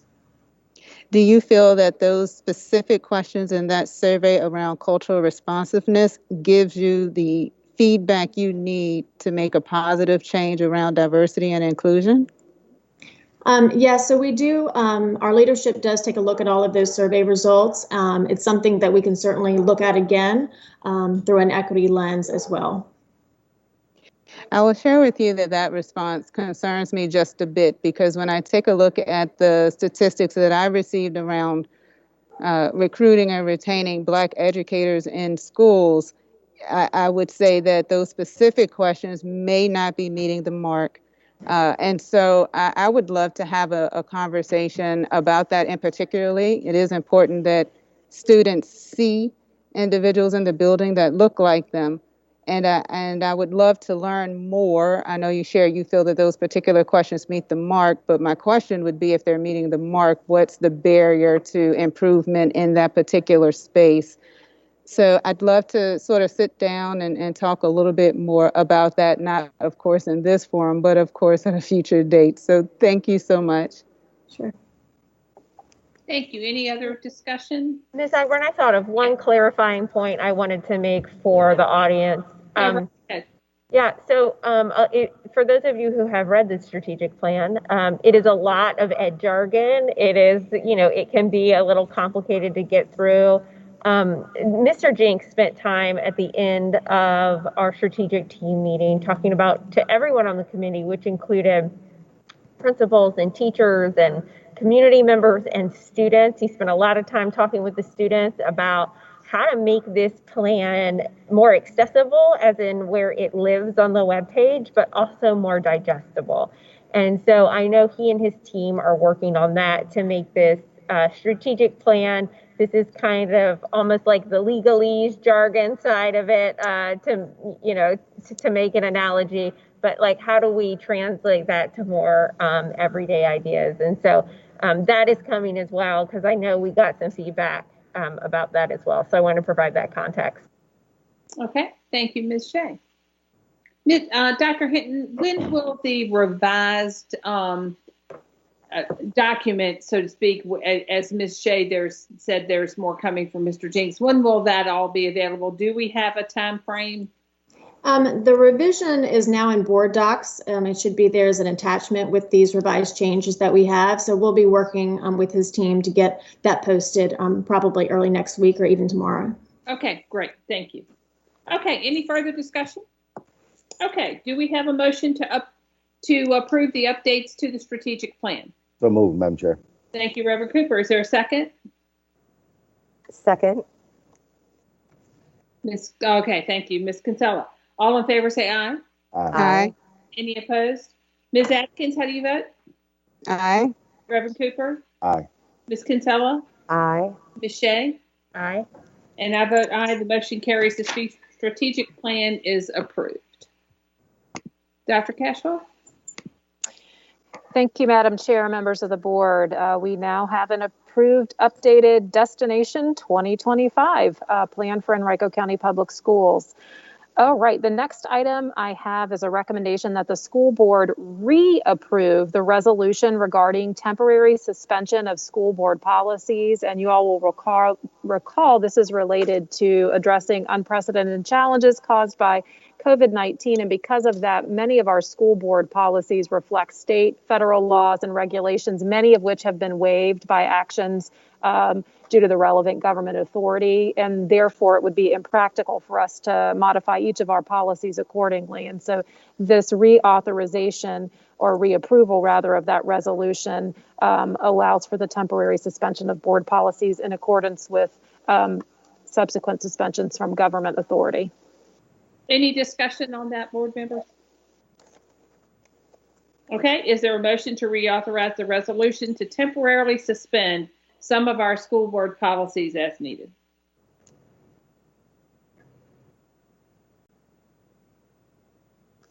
So moved. I wasn't sure who, is that Ms. Shea? Thank you. And is there a second? Second. Thank you, Reverend Cooper. All in favor say aye. Aye. Aye. Any opposed? We'll do a roll call. Ms. Atkins? Aye. Reverend Cooper? Aye. Ms. Kinsella? Aye. Ms. Shea? Aye.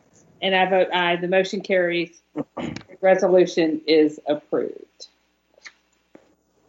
Thank you, Madam Chair and members of the board. For the next item, I am going to be recommending our proposed fiscal year 2021-2022 annual financial plan. So I'm going to get us started with that, and then we'll be joined by some presenters, including Dr. Teigen and Debbie Hargrave with our budget team. But it is truly my pleasure this afternoon to present the fiscal year 21-22 proposed financial plan. You know, since the onset of the coronavirus pandemic, all of us as individuals and as a collective society have had to put important goals and plans on hold.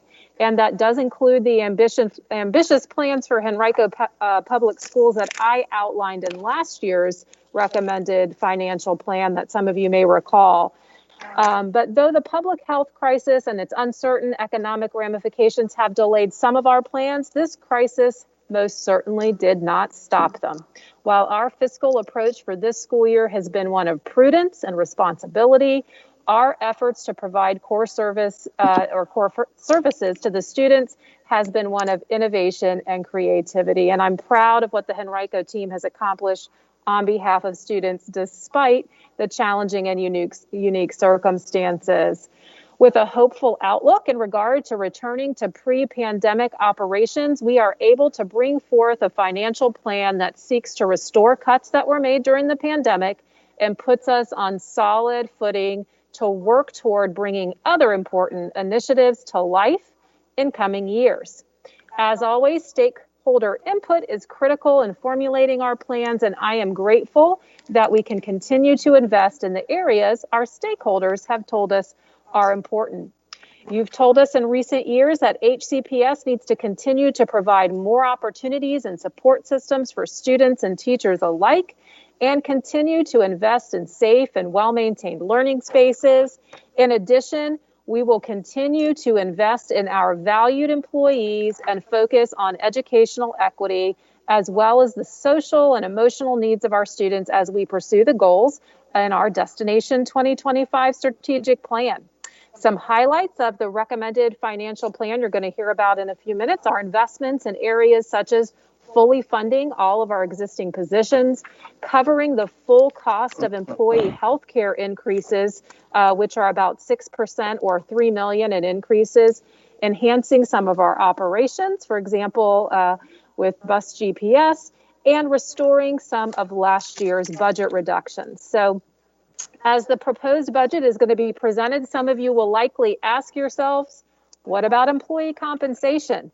And know this, yes, that will be addressed soon. In Henrico, unlike in our neighboring localities, it is customary for employee raises and compensation to be considered together, the schools and general government employees, later in the budget process. So I want to be clear that additional compensation is a goal this year, and I urge you to stay tuned for more information in the near future.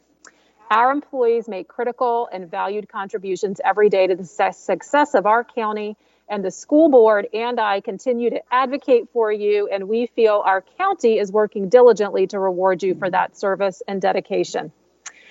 So during this trying time, our community's commitment to public education has never wavered. Overall, even with the economic turbulence caused by the pandemic, the general fund budget included in this recommended annual financial plan reflects an increase of $16,212,073 million over the current budget and totals $526 million approximately. That is a 3.2% increase over the current year, and altogether more than 56% of Henrico's general fund budget. Developing a financial plan is a very big task, and developing one while simultaneously tackling public health and economic challenges is even more a mammoth undertaking. And this has only been possible through the teamwork of Henrico County Public Schools budget staff and the Henrico County government budget staff. And I want to express my appreciation to our school division budget team. Debbie Hargrave and the entire team have been amazing. I cannot thank them enough for their work on this effort. I also want to thank Dr. Teigen, who's been filling CFO shoes upon Mr. Sorensen's retirement. for their tireless efforts in putting this proposed financial plan together. And I would also be remiss if I did not thank our county manager, Mr. John Vitolkas, and his staff for their assistance in developing this plan. All of us in Henrico County are lucky to enjoy the unique and generous support of Henrico County Public Schools by our taxpayers, this school board, and our board of supervisors, as well as the county manager. So while this school year has certainly been a challenge and it's required our complete focus, now it is time to move forward together again. And this recommendation, with its investment in those priorities that you have articulated, is a strong start. So now I will turn it over to Dr. Teigen to walk us through the annual financial plan as it's proposed.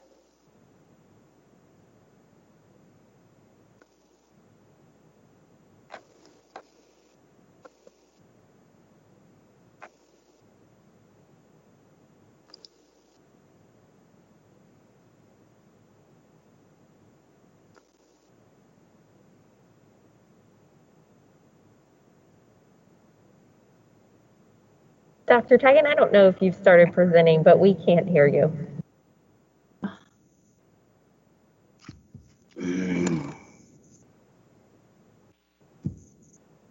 Okay.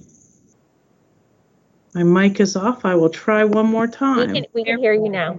Thank you.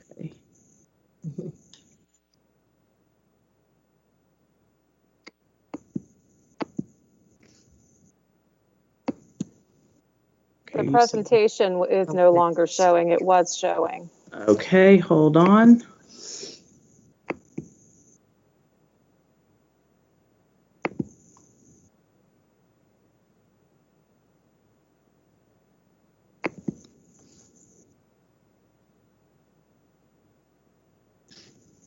There you go. You're back. It's still not back the right way. We'll continue. Well, we do have the presentation up now. Okay, we'll continue where we are with the operating fund summary. The FY 21-22 recommended budget, general fund budget, provides for $16.2 million increase, which is a 3.2% increase over last year's adopted budget, and does indeed restore the reductions to the base budget. Furthermore, the recommended budget provides additional funding for our debt service. As a reminder, the county handles our debt and provides this number to us. By code, it's the local government that issues debt on behalf of its schools in Virginia. There's a 10% increase from last year to this year due to the debt from the county has issued for our new schools, which impacts all of the other percentages shown here on the slide.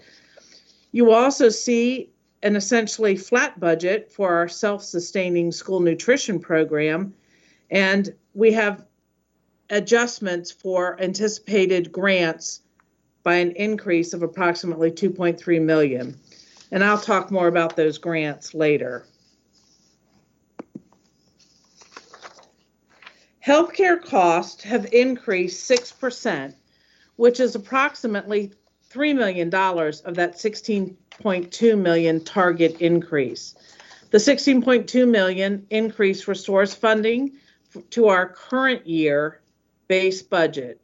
When developing next year's budget, based on input received over the past few months, the leadership team recommended that all reductions not be restored in order to allow for the reallocations of funding to other priorities.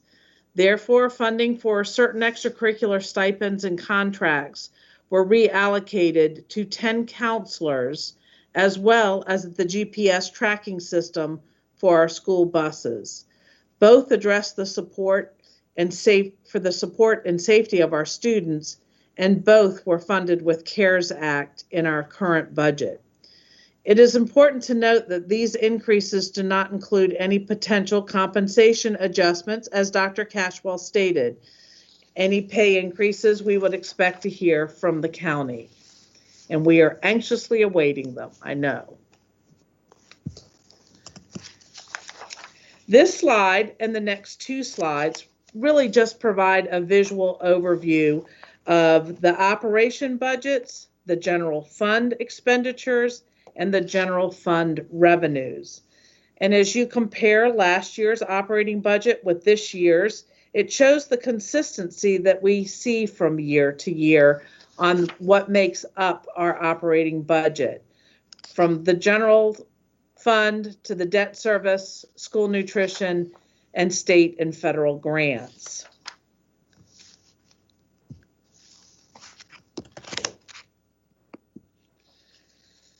Again, comparing last year's general funds expenditures with this year shows the consistency we see from year to year.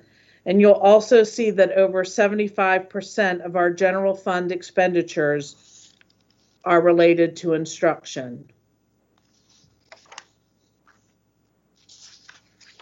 Comparing last year's operating budget or general fund reserve with this year's, you will see the addition of a yellow wedge that is the target we have been provided for the restoration of the FY21 budget and the increase in healthcare cost. The target amount will be split between local and state funding later in the budget process. Several special revenue funding comes primarily from federal and state grants and reflects specific programmatic needs. For example, we will receive additional revenue to support increased enrollment in the special education regional program, and there will also be an increase in our Title I allocation. For this year, the county transferred fiduciary responsibilities as well as management responsibilities for the educational components covered under the Children's Services Act, or CSA, and this is reflected in our budget. Beyond the baseline, the recommended budget presented to you refers to funding from the county as of now. Budget development in any year is an evolving process. Data continually becomes available and issues evolve, causing projections to be updated throughout the process. The evolution of data and issues is more pronounced as we prepare for the FY21-22 school year. Compensation, as a board, you have always made compensation for staff a top priority. The recommended budget does include funding for the anticipated increase in health insurance. And as is a tradition in Henrico, I know we've said this several times today, any changes to pay will be introduced by the manager. Enrollment is what drives the process, and much of our state revenue is calculated based on the enrollment levels of our students, and many of our expenses are driven by the number of students we serve. So it is a critical variable that unfortunately is difficult to pinpoint for next year. Prior to COVID, we anticipated a stable enrollment pattern over the next several years. But for next year, we know that our levels of enrollment are down due to COVID, and we anticipate them to return to pre-COVID levels. Safety protocols, social emotional supports. From the FY 2021 recommended budget, we recognize the need for supports for our students and funded 40 counselors and 2 psychologists and social workers. Post-COVID, the needs for social and emotional supports has dramatically increased. By maintaining some of the reductions to the FY 2021 adopted budget, Henrico County Public Schools is able to fund 10 counselors for next year in the general fund. In the recommended budget, we are also closely monitoring the progress of the governor's proposal that would require the addition of 1 more counselor at the elementary level and 19 more counselors at the secondary level to reach a possible requirement of counselor to student ratio to be 1 to 325 students. As previously stated, the Division of School Leadership and Division of Learning that you heard in the Health Committee update are working on plans to address learning loss through an in-person summer academy and the potential of expanding learning time for all students in 21-22. This additional learning time could mean an extended day or an early start to the school year. Also, with the opening of the holiday edition, as well as the replacement buildings for J.R. Tucker and Highland Springs High School, they are not currently funded for the cost associated with the expanded capacities in these schools. And compensation, as a board, you have always made compensation for staff your top priority. I don't think we can say this enough. And so the recommended budget does include the funding for the anticipated increase to health insurance. The governor's recommended budget was favorable to K-12 education for next year. While that budget is nearly certain to be amended by the General Assembly, school staff will continue to work with the county throughout the process to attempt to identify funding to address these issues from local, state, and federal, and possibly even CARES Act balances as sources of revenue for these initiatives.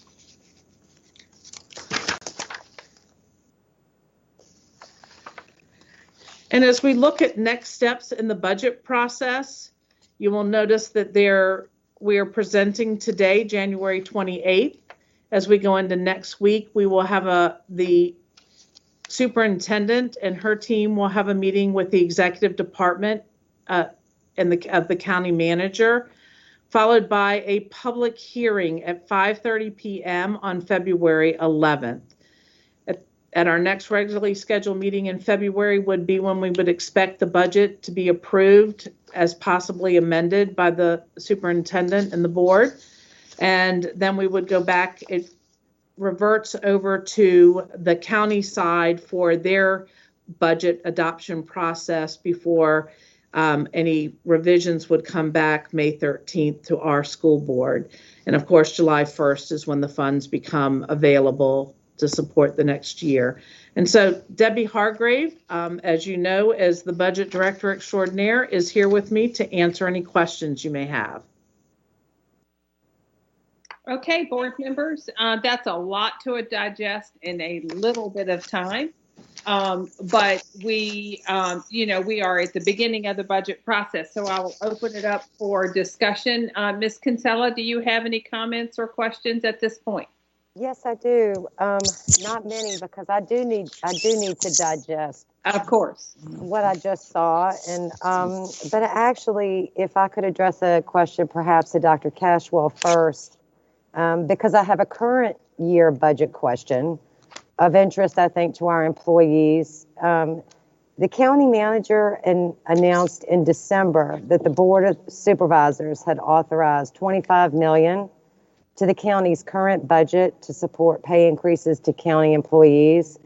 And it wasn't stated whether it was going to be paid in the third quarter, which is January, February, March, I think, of this year, or fourth quarter. Do you have any information about that, Dr. Cashwell, since the manager said it in December? I don't have any further information other than we anticipate, hopefully, in the coming weeks to hear more about that. Not only the impact of compensation on any announcement he might bring forward on next year's financial plan, but on any potential impact to our current year. So I'll keep you posted. Thank you for that. Okay, now on to the proposed budget. Do we expect more CARES Act funding? And because I look at when I see the summer program, that's immediately what I think, based on hearing possible news reports of more funding being available to schools. Yes, ma'am. We have received additional CARES Act funding that would be used to help target the learning gaps our students have. Okay. And then how much is that? It's around $35 million. And we don't, oh, I'm sorry, I didn't mean to interrupt, Mrs. Kinsella. I just wanted to add on to Dr. Teigens. I don't believe that we've formally received those funds, but we anticipate such. And the guidance around the release of those funds does have to do with aid for particularly things like learning loss and learning gaps. So we'd be looking to see how those funds could primarily be used for the initiatives you heard about earlier related not only to the summer, but any initiatives that might go into the next school year, specifically for learning loss. Okay, and then we did spend the majority of the CARES Act funding we received in 2020, correct? We have spent some of the money. There is some money still available. Okay. From the ESSER funds, yes. We had received $8.8 million. That has been 100% spent. We received an additional $15.1 million from the county share. That has been 100% spent. And then ESSER funds that we received directly from VDOE, we have spent about $300,000, but we did receive $9.4 million. Okay. Okay. Thank you for that. And then in prior years, as I looked at the slide, if I understand it correctly, it was things that are not yet funded. But in prior years, I recall operational funds being included in the budget for things like staff, for our new building expansions and new construction. Was this inadvertently left out of these target funds, or is this possibly going to be discussed next week with the manager and his team and the superintendent? Dr. Cashwell? We do expect funding for our new buildings that are opening and my holiday expansion, right? Yes, certainly. As was shared at the beginning of the presentation, we are in the beginning of the budget stage. And so while this recommended budget you see reflects the target as we received it prior, we'll continue to work with county budget staff to work on making sure our needs are addressed. And particular priority would be to making sure we have funds in place related to the opening of Holiday, Tucker, and Highland Springs. Okay, thank you. And then what, at this point, since we are in the beginning of the process, what legislative items are we aware of or concerned that may bring us additional cost if the state level perhaps mandates them but does not provide the funding accompanied with the mandate? In addition to the school counselors that I mentioned earlier, with possibly lowering the school counselor to pupil ratio to 1 to 325, there's also legislation about providing albuterol inhalers in our clinics for student use. We are required to have MANT training, and also there is some legislation around school nurses, but we don't anticipate that to have an impact on us. Okay, thank you. And then I guess the only thing that else I'd like to say is just that, yes, I stress the importance of raises for our staff, and but I know we're early in the process. And then, of course, I'm interested to see the funding availability that we'll have for our summer academy to help cover our learning loss. Thank you. Ms. Shea, do you have any comments? Yeah, just one. So last year's budget, if we rewind to pre-pandemic life, had a bunch of big wins in them. They are not in this budget. So Dr. Cashwell, can you help explain a little bit, are those items still priorities for the district? Yes, Mrs. Shea, you're speaking to the financial plan I proposed at this time last year, which did include increasing the number of school counselors.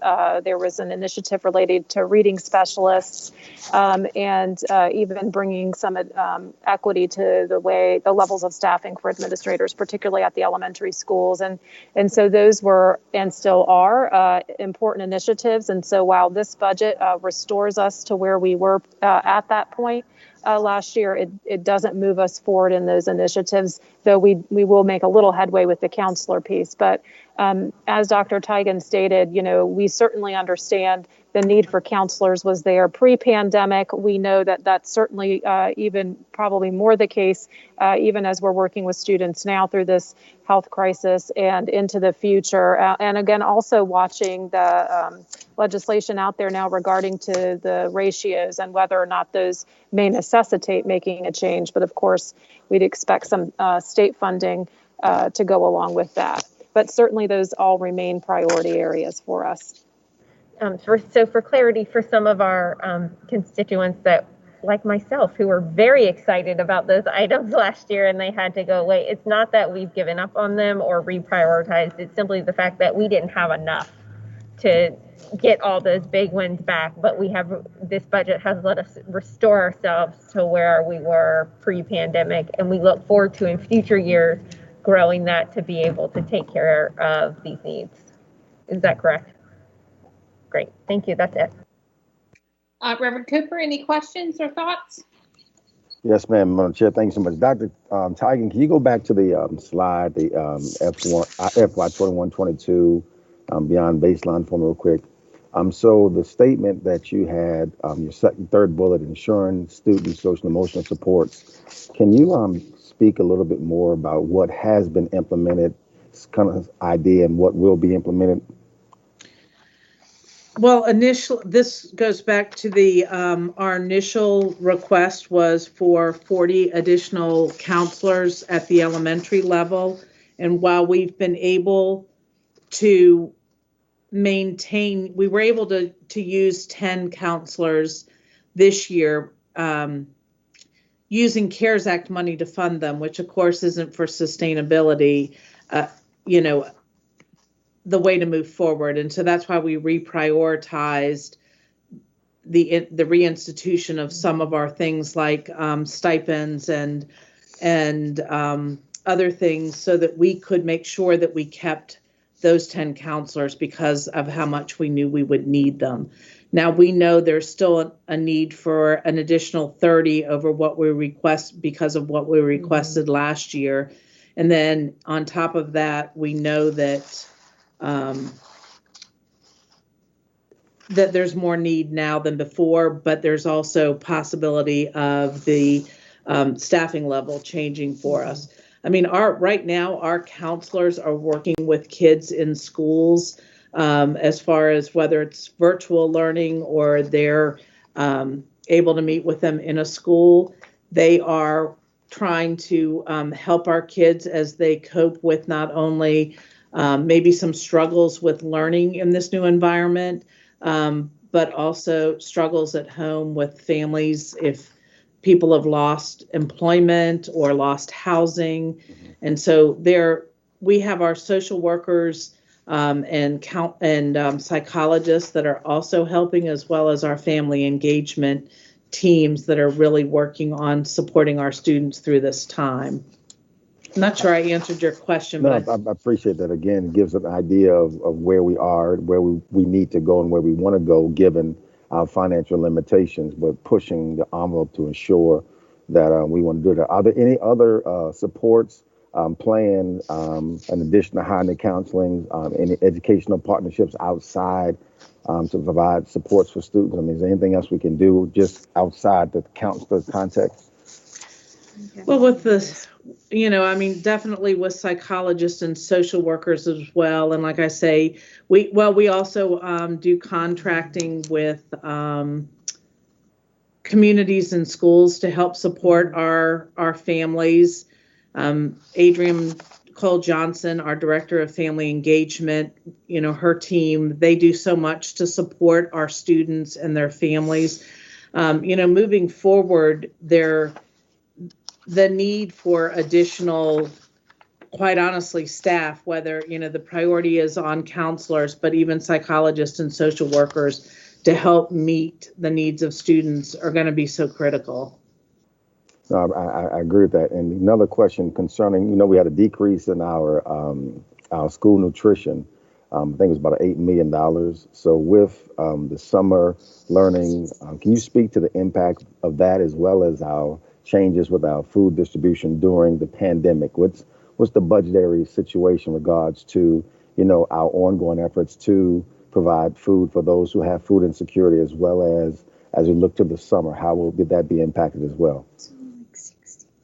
Through the spring and the summer and into the fall, there's been support through the changes in the USDA and the programs they have allowed our food service staff to do to meet the needs of families that maybe would not normally be accessing free and reduced lunch. Now we've had there's a small deficit as we move forward, but it's really has not been significant. It's been under $8,000 is the differential, but that has been, our food service program has been supplemented by food throughout. At the beginning of the pandemic, we were helping to support some of the food banks within communities, as well as providing food delivery through our school buses and packaging of weekend packs. We've also worked with the Henrico Education Foundation, and they've worked with some of our business partners like the Community Foundation and Facebook to help provide support for our families, some of it in actual food. And we have more recently, since about midsummer, transitioned over to gift cards that we're able to provide to families so that they can go to a grocery store and shop for their own food. And that allows them to buy perishables and things that we might not otherwise be able to do because we rely so heavily on shelf-stable food. And it also allows them to buy things that are maybe more ethnically appropriate for their families and their desires. And so it's been a combination, and it's not only been food services played a huge part in providing continued food supply to our families, but our partnerships with both the Henrico Education Foundation and the businesses they work with have been instrumental in keeping our community fed. Thanks, Dr. Tigan. Madam Chairman, thank you. Thank you. Ms. Atkins? Thank you, Dr. Tigan. If you could please share a breakdown of how the CARES Act funding was allocated. Let me see if I've got that at my fingertips. If not, I can certainly provide that to you. Because the slides we've got loaded up are for the fiscal year 21-22 proposed plan going forward. And I think what you're speaking to is the funds that are currently in place for this fiscal year, Mrs. Atkins, and I certainly want to provide you that. Mrs. Hargrave provided a rough overview of what we've received to date, largely have used that funding to prepare our schools in relation and our staff in relation to things like PPE and other health and safety pieces, as well as funding those additional positions that were alluded to earlier related to the clinic aides and substitutes and the additional staffing that we're putting into our schools to assist with even our limited in-person and our expanded in-person instruction. Sure. It would be helpful, of course, not in this setting, but at some point to see that breakdown, just a visual of it, and then the potential of what we anticipate receiving. Yes, ma'am. Absolutely. We will share that. Anything else, board members? I mean, obviously, we are at the beginning of a long process, and the financial plan is basically on our agenda from here on out until we approve it. If there's any information that you need from the staff, be sure to let them know, and we can share that. Any other questions before we move on? Ms. Ogburn, I'd just like to say one more thing, since we've talked about this throughout the pandemic, and I'm certain we were talking about it before the pandemic, though my brain's full, so I don't really remember. But I would like to say that to just bring this forward again, once again, to Dr. Cashwell and the team. I know the team had actually been researching how to better communicate with our English learner families. And I just want to put it on our radar once again to ask for purchasing some software that helps us better communicate with our EL families and helps us achieve a goal. I believe it's in our strategic plan as well. So I just want to bring that forward. Okay, Yes, Thank you. Any other questions or comments? Okay, thank you. Dr. Cashwell, we'll move on. Thank you, Madam Chair, members of the board, and we look forward to continuing to keep you informed along the way with our budget process, as well as for your feedback and questions. The next item I have is a recommendation that the school board accept an extension of the school improvement grant for Wilder Middle School in the amount of $119,432.64. Is there a motion to approve the grant to benefit? So moved. Thank you, Reverend Cooper. Is there a second? Second. Thank you, Ms. Kinsella. All in favor say aye. Aye. Any opposed? We'll do a roll call. Ms. Atkins. Aye. Reverend Cooper. Aye. Ms. Kinsella. Aye. Ms. Shea. Aye. And I vote aye. The motion carries. The grant's approved. Thank you, Madam Chair, members of the board. The next item is seeking your approval on the recommended 2021-2022 targeted redistricting plan to address overcapacity issues, specifically at Colonial Trail and Rivers Edge Elementary Schools. And again, would remind folks that this was part of what was a larger effort that was narrowed specifically to deal with targeted issues related to redistricting. There have been public hearings on this, as well as a number of presentations to date. So we're now at the point of seeking approval to finalize that plan. But before we do that, would just offer an opportunity for staff to provide an overview of that plan and then seek board approval. Yes. Good afternoon again, Madam Chair, members of the board, and Dr. Cashwell. I just want to remind everyone of where we are in the redistricting process. Mr. Sorensen provided the last update at the November 12th school board meeting, and at that time he shared that on September 24th, this board discontinued the comprehensive redistricting process and directed staff to look at 3 priority areas. In November, staff held 3 community meetings to gather input. On November 2nd, Ms. Shea and Ms. Ogburn hosted a virtual community meeting to gather input on the feeder pattern for Quioccasin Middle School and Tucker High School. On November 9th, Ms. Ogburn and Ms. Kinsella hosted a second virtual community meeting to gather input on the capacity issues at Colonial Trail and Rivers Edge Elementary Schools. On November 17th, Ms. Kinsella hosted a third virtual community meeting to gather input on effectively using the additional capacity at Holiday Elementary School. And all 3 of these virtual community meetings were recorded, and these recordings have been available on the HCPS website.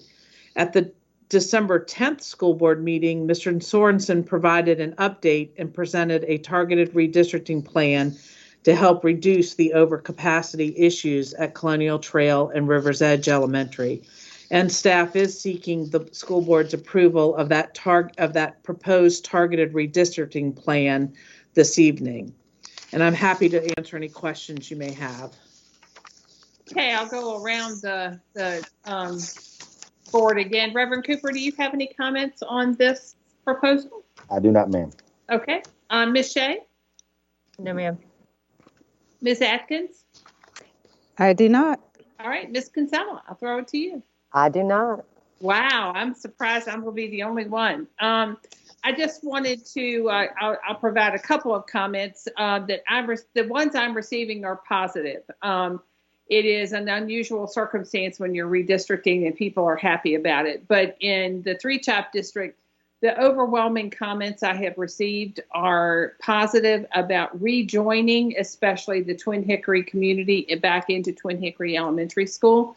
I do want to note, though, there is grave concern over the fact that even though we are in this redistricting plan, we are leaving Rivers Edge Elementary School overcrowded. I want to be sure that the people in my district understand that we understand that. I'm going to, and I've done it many times, I'm going to steal Mrs. Kinsella's line that we cannot redistrict ourselves out of this problem. And so we are leaving River's Edge at a capacity that is a problem, and we know that.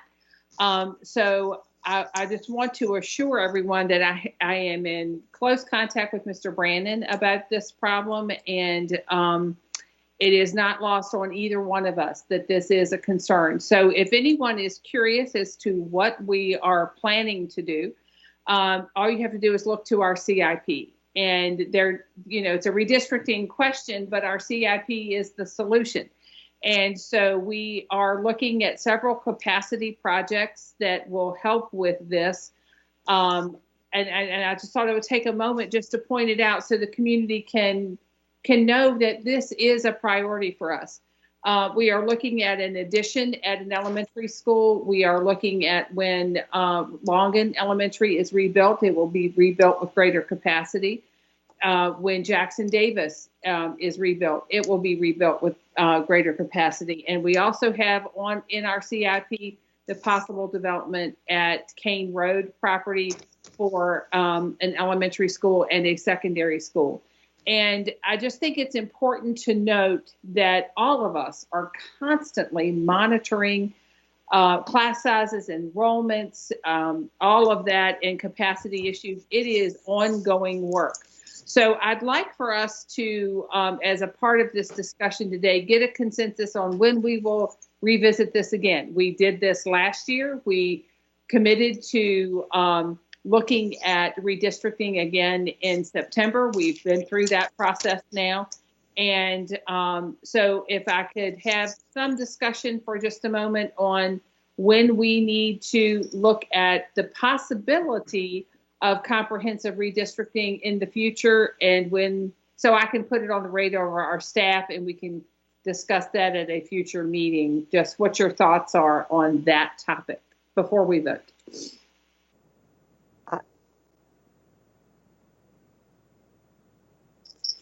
When we previously discussed the topic, I know that when last we discussed it, when we approved the capital plan, I know I had said that I was interested in keeping an eye on Hungry Creek Middle School because it tends to find itself over capacity as well. Though when we voted, it was only at 90% capacity. Right.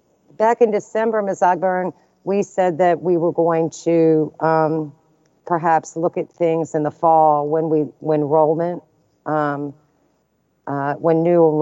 numbers came in. Are you suggesting that perhaps we look at it now as part of budget discussion? No, if we're going to look at it in the fall of 21, I have been asked by a number of people. We have put an end right now with just doing these two capacity projects. When are we going to look at possibly doing comprehensive again? Are we? And if we are, when would, I have been asked by so many people, when are you going to look at this again? So I'd like to be able to say, and I agree with you, fall is the time.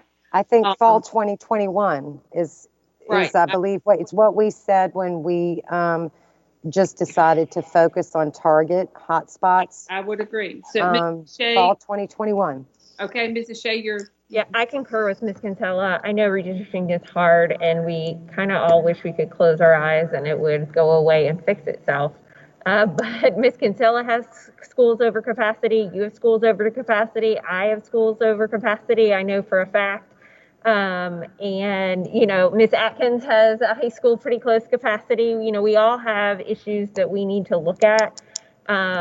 When we originally, to remind the public, when we originally started looking at these hotspots for redistricting, there was a third one in there that Ms. Ogburn and I share some of those communities. And we put a pause on that one. We tabled that one because right now we're doing programmatic reviews, and we think that could affect capacity. So we tabled it for a year to see how any programmatic changes may change that capacity. But, part of the understanding, in tabling it is that it was going to come back for discussion at some time. And I think it is imperative that we have the September 2021 enrollment data, because this is not a year to be basing in any decisions on this year's enrollment. So we've got to have those September 2021 enrollment numbers. All right, so what I think I'm getting a consensus here that maybe in October of 21, we will put this on our radar to revisit, and everybody nods their heads that this is okay. So October of 21. Well, Mrs. Ogburn, if I don't have an opportunity to chime in on this discussion, I think that would be critical. I think, I do agree with reviewing and having the discussion in October. However, prior to that, I think we also need to have a discussion on the process. Okay. So while I agree in October, we have a formal sort of school board agenda topic, I also think that it is wise to have some sort of discussion prior to that with the board. 2-2-1s, whatever you want to, however you want to do it. But prior to that, I think discussions are necessary so that we can talk about the process. That's almost as important as the get to the result. So that's just my input on this. Okay, absolutely. I think that's a great idea. So we will plan to revisit this in October formally at a meeting, and prior to that, we will have a discussion on the process we will follow to get and what our desired outcomes are, et cetera. Okay, great plan. All right, so any other discussion on redistricting? I think I am good. All right, is there a motion to approve the redistricting plan that is before us? So moved. Thank you, Ms. Atkins. Is there a second? Second. Thank you, Ms. Kinsella. All in favor say aye. Aye. Aye. Any opposed? The motion carries. Roll call, Mrs. Atkins? Aye. Ms. Reverend Cooper? Aye. Ms. Kinsella? Aye. Ms. Shea? Aye. And I vote aye. The motion carries and our redistricting plan is approved. Thank you very much. Thank you, Madam Chairwoman and members of the board. The next item is a request to approve the right-of-way agreement between the County School Board of Henrico County, Virginia, and Virginia Electric and Power Company, or Dominion Energy Virginia, at Trevette Elementary School. Any discussion on the right-of-way? I assume not. Is there a motion to approve the superintendent's recommendation? So moved. Thank you. I think that was Mrs. Shea. Is there a second? Second. Thank you, Reverend Cooper. All in favor say aye. Aye. Any opposed? Ms. Atkins? Aye. Reverend Cooper? Aye. Ms. Kinsella? Aye. Ms. Shea? Aye. And I vote aye. The motion carries. The agreement is approved. Thank you. The next items are consent items, and therefore those items can be taken in a block. And so I am requesting approval of the following: the acceptance of the monthly financial statement and budgetary status report for the months ending November 30, 2020 and December 31, 2020. Acceptance of the monthly financial statement for school nutrition services for the months ending November 30, 2020 and December 31, 2020. And the final item on the consent agenda, approval of personnel items. Thank you, Dr. Cashwell. Is there a motion to approve the consent items? So moved. Moved by Reverend Cooper. Is there a second? Second. Second by Ms. Atkins. All in favor say aye. Aye. Aye. Any opposed? Ms. Atkins? Aye. Reverend Cooper? Aye. Ms. Kinsella? Aye. Ms. Shea? Aye. And I vote aye. The motion carries. Consent items are approved. Thank you, Madam Chair, members of the board. That concludes items from the superintendent. Okay, and we do have minutes that we need to approve. We've had the opportunity to review our meeting minutes from our meeting on December the 10th, 2020. Is there a motion to approve the minutes as submitted? So moved. Moved by Ms. Shea. Is there a second? Second. Thank you, Ms. Kinsella. All in favor say aye. Aye. Any opposed? Aye. Motion carries. Ms. Atkins? Aye. Reverend Cooper? Aye. Ms. Kinsella? Aye. Ms. Shea? Aye. And I vote aye. The motion carries. The minutes are approved. Is there any unfinished business to be presented by the board or new business? Okay. I do have just one quick thing. I wanted to congratulate Mrs. Shea for being named the chairman of the Code RVA Regional School Board, and I wanted to thank her for taking on that extra responsibility, representing our district so well. Not that you didn't have enough to do, but now you have to do that too. Any other announcements or time-sensitive things? Okay, I just wanted to remind everyone we have called a special meeting of our board next Thursday, February 4th at 1 o'clock. And our meeting after that will be on February the 11th, and that will also start at 1 o'clock. Any other business? Thank you. Hearing none, our meeting is adjourned.